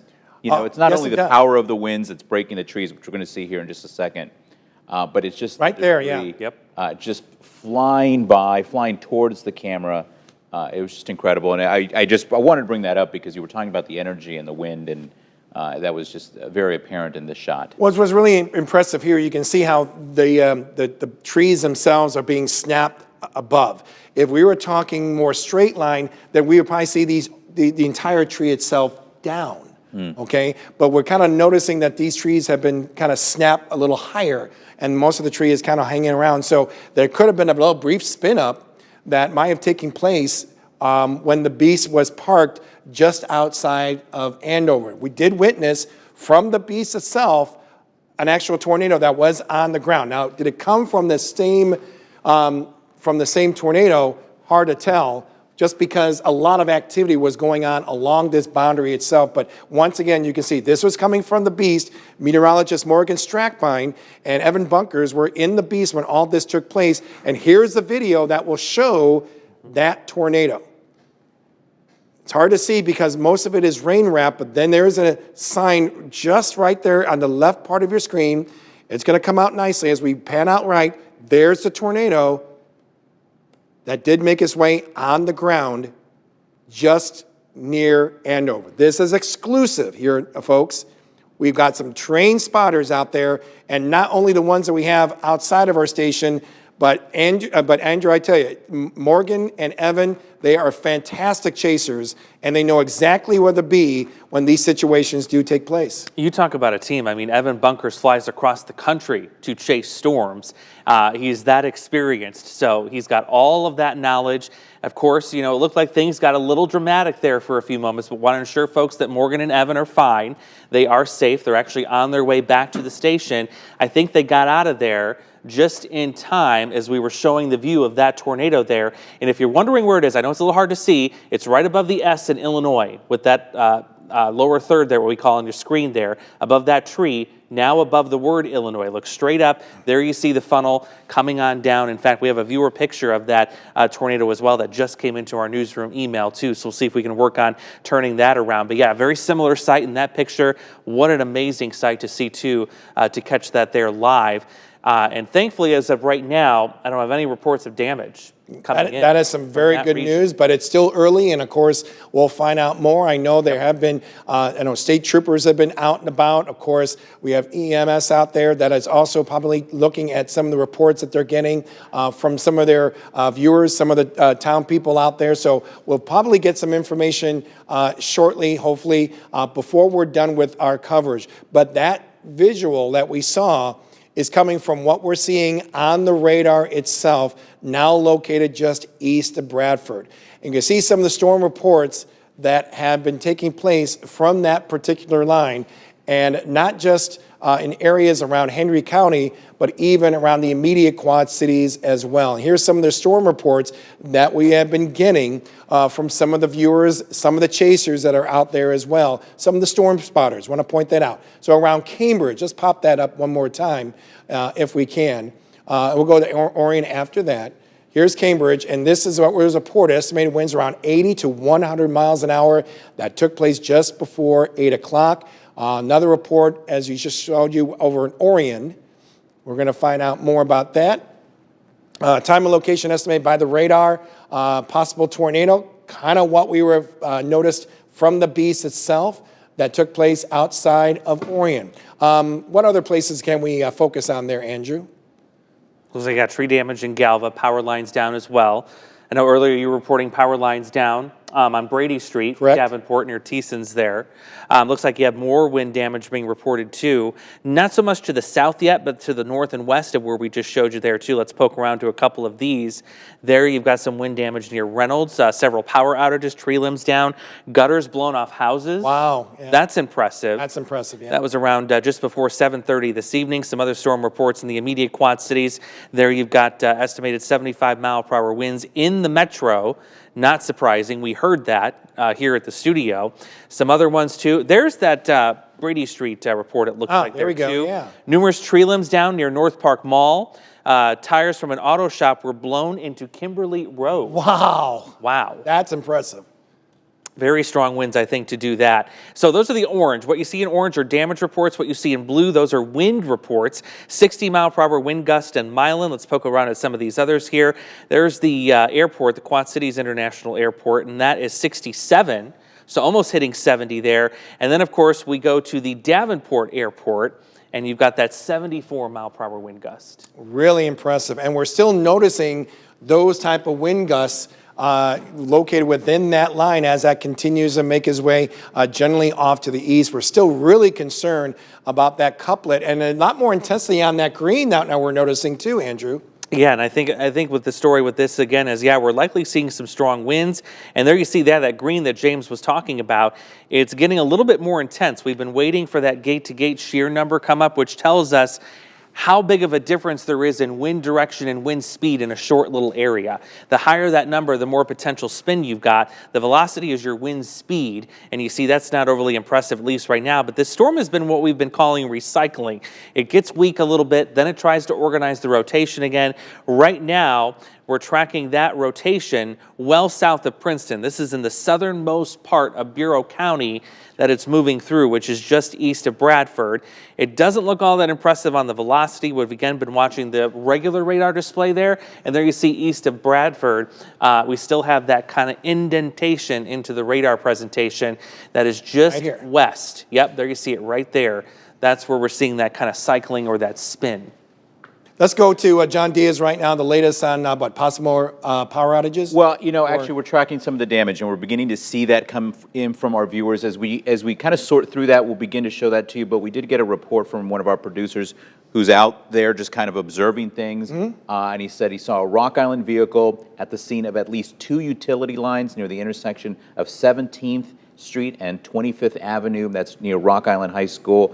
There's also visible damage to the fence there at the school. There's a big banner that says Rock Island Rocks, which has basically been kind of half taken down. Oh, wow. The down lines are hanging close to the ground, he says, but still high enough for vehicles to maneuver around. However, we should mention, stay far away from any down power lines. Be very cautious of those because you don't know the status of those. But this is coming in, and this is obviously in the immediate Quad Cities. Yeah, and we're going to continue to update that for you folks as we go through the next several hours or so. Of course, we'll be getting an update on our newscast coming up at around 10 o'clock. So once again, this is the concern that we have with that particular line. It has not broken down. It's been that way ever since maybe east of Milan that we saw this slight indentation that was taking place. It is still holding together very nicely. So we could very likely be talking about some brief spin-ups that are going on within that part of the storm as it continues to make its way eastward. Just now south of the Tiscawat area, and indications are it'll be very close to Hennepin itself as it makes its way off toward the east. So right now we have this tornado warning out. That is until 9 p.m. I believe, Andrew, is that the only tornado warning that we have for the area? Appears to be that's the case. That's it. Yep, the one in Galesburg, we've allowed that to expire. Really didn't see anything too exciting in the wind speed and also the wind trajectory down there for a while, so I'm not surprised there. But yeah, that right there in the south half of Princeton, or excuse me, the south half of Bureau County, south of Interstate 80 still remains in a tornado warning. Okay, so basically what our role is going to be here, folks, because this is the most serious part of the line itself, we're going to hang on into coverage until the threat is out of Bureau County, and it's not too far away from that. So you can see there's the circulation that we see. So I'm just letting our friends know in the booth that once we see that make its way out of our viewing area, then we're going to go back to regular programming. We really appreciate everyone who has been sending in pictures to us, texting us what they have seen in their hometowns as well, even some of the video that has been sent to us as well. We really appreciate it. We're going to eventually put this in a nice little library in our webpage at WQ80.com, so you too can see some of the activity, some of the damage that has gone on, and more importantly, we'll be able to show that video of the chase that took place in the Beast with meteorologists Morgan Strackbine and Evan Bunkers. Yes, go ahead, John. Yes, John has some information. Damage and pictures coming in. This is from Sherrard, and you can see just heavy damage. It looks like across this sort of farm area, there's several other images that this viewer has sent us of a roof torn off of an outbuilding. There's debris that has gone through the window of what looks like is their home there, but obviously you can see it did some damage here. And once again, that's just outside of Sherrard. Sherrard, yeah. Yeah. We'll try and get that information to our friends at the National Weather Service, because very likely, if it's not tonight, it certainly will be tomorrow. They're going to go out and inspect some of this damage that has taken place, and very likely get an idea as to if it was or was not a tornado. We'll find out about maybe its wind speed and maybe a rating from that as well. So once again, can't stress enough to all the people who have been sending us pictures, some video. We really appreciate it, and of course, we will have it on our webpage and around on WQAD.com. Of course, as John just mentioned too, if you've been keeping up with us, noticing a lot of power outages going on in the immediate Quad Cities. As of last check, we're still getting 37,000. Correct, yeah. I'll say it again, 37,000 people within the immediate Quad Cities are without power right now, okay? Imagine what it could be like it's going on outside of the immediate Quad Cities, okay? That's why this line of activity has been a very serious situation, especially what we've been noticing with this couplet as it made its way just south of the Quad Cities, showing that development right near Milan, and it had continued to make its way off to the east, grazing areas around Sherrard, Orion, and eventually even around Andover as well, where we did see a confirmed tornado on the ground with the help of meteorologists Morgan Strackbine and Evan Bunkers in the Beast itself. So once again, there's only so much you can see on the radar itself, but when you have your eyes out there, which to me I believe is the most important weather instrument there is when it comes to severe weather, we're able to show you that. And that has been something that we're very proud of having here, having that Beast, having those eyes out there to give us even more details of what has actually been taking place. So once again, this is the only tornado warning that we have, getting ready to make its way out of Bureau County itself. Andrew. Yes, and we're starting to also get some reports of some significant damage in and around Kewanee, including multiple power lines and power poles down along Illinois 81. We also have a report of a tree that has fallen on top of a house on Tremont Street, which I believe is just south of town, one of the main thoroughfares through there. It's on the S curve, if you're familiar with Kewanee. That's right, yes. Right in there, it appears we've got a tree on a home right now. Hopefully no injuries. We're praying and hoping for that, but that's a serious amount of damage, it sounds like, coming out of Kewanee. And no surprise, we saw the wind velocity coming out of Kewanee, topping 90 miles an hour at times. It looks like, indeed, some of that may have reached the ground. Not to mention, if you look at the loop, that circulation went right over Kewanee. It really did. It was actually, it looks like it was going from west to east, just north and west of Kewanee, and it just kind of dipped down just enough to impact the town of Kewanee. Of course, you know, Andrew, we got a big parade coming up in Kewanee this week, so hopefully things are going to be certainly back to normal well before we actually take part in that parade. That's the hope. Yeah, you got the Prairie Chicken Arts Festival. That's correct. I don't want to mess that up, but yeah, big deal there in Kewanee. So hopefully not too much damage widespread, but that certainly sounds like some big damage reports coming in there. We can see that the circulation that we're noticing, that couplet that we're noticing, is now making its way through the small county of Putnam. As it continues to make its way off toward the east. And that takes us pretty much out of our viewing area. So let's go ahead and review once again what has transpired here for at least the next minute or so, and then we will go back to regular programming. But it has been a very interesting late afternoon and early evening. We are very proud that we were very much on top of it ever since early this morning. Our house models are very consistent as far as not only seeing this line make its way through, but the results that were going to be coming from this line as well. So you can see that the line itself has now made its way out to our south and east, still leaving behind some rain, maybe a little bit of wind, but nothing that is going to cause any more concern, or at least when it comes to any more damage or destruction. So fairly good news that we're seeing there, Andrew. Yeah, nice to see that line sinking its way to the south, taking the wind threat with it. Also, it doesn't look like we're not seeing much in the way of a flash flood threat, at least unless you're way north of the Quad Cities, maybe north of Highway 20. So yeah, we were spared that, thankfully, because, yeah, we've had some heavy rain the last couple of days from these complexes. But, yeah, we're just now working the tail end of this out of here. We're going to trim some more of those warnings off. In fact, we're probably going to trim this warning potentially a little bit more here in a few minutes with a new update from the National Weather Service. But it looks like Princeton's in the clear. Yeah. This is now, like you said, going into Putnam County, right there in the corner. So that's some good news for us. So we're going to go back to regular programming. We're going to show that tornado video one more time. That has been kind of the highlight of our severe weather coverage. Once again, this was from the Beast with meteorologist Morgan Strackbine and Evan Bunkers. And you can see right there, just above where it says Illinois, you can see that little line. It's rain wrap right there, but then we start zooming it out, and you can see visibly, there it is. There's a tornado that actually made its way on the ground just outside of Andover and then kind of making its way back within the cloud itself. This was a storm that was recycling itself as it was making its way from west to east. So there's that confirmed tornado that took place outside of Andover. Taking a look at our eagle eye, once again, this is downtown Davenport. What a sight that we see from that sunset just out to the west. Or I guess you can say it's now dusk now that we see. So that's the tail end of some improvement in our skies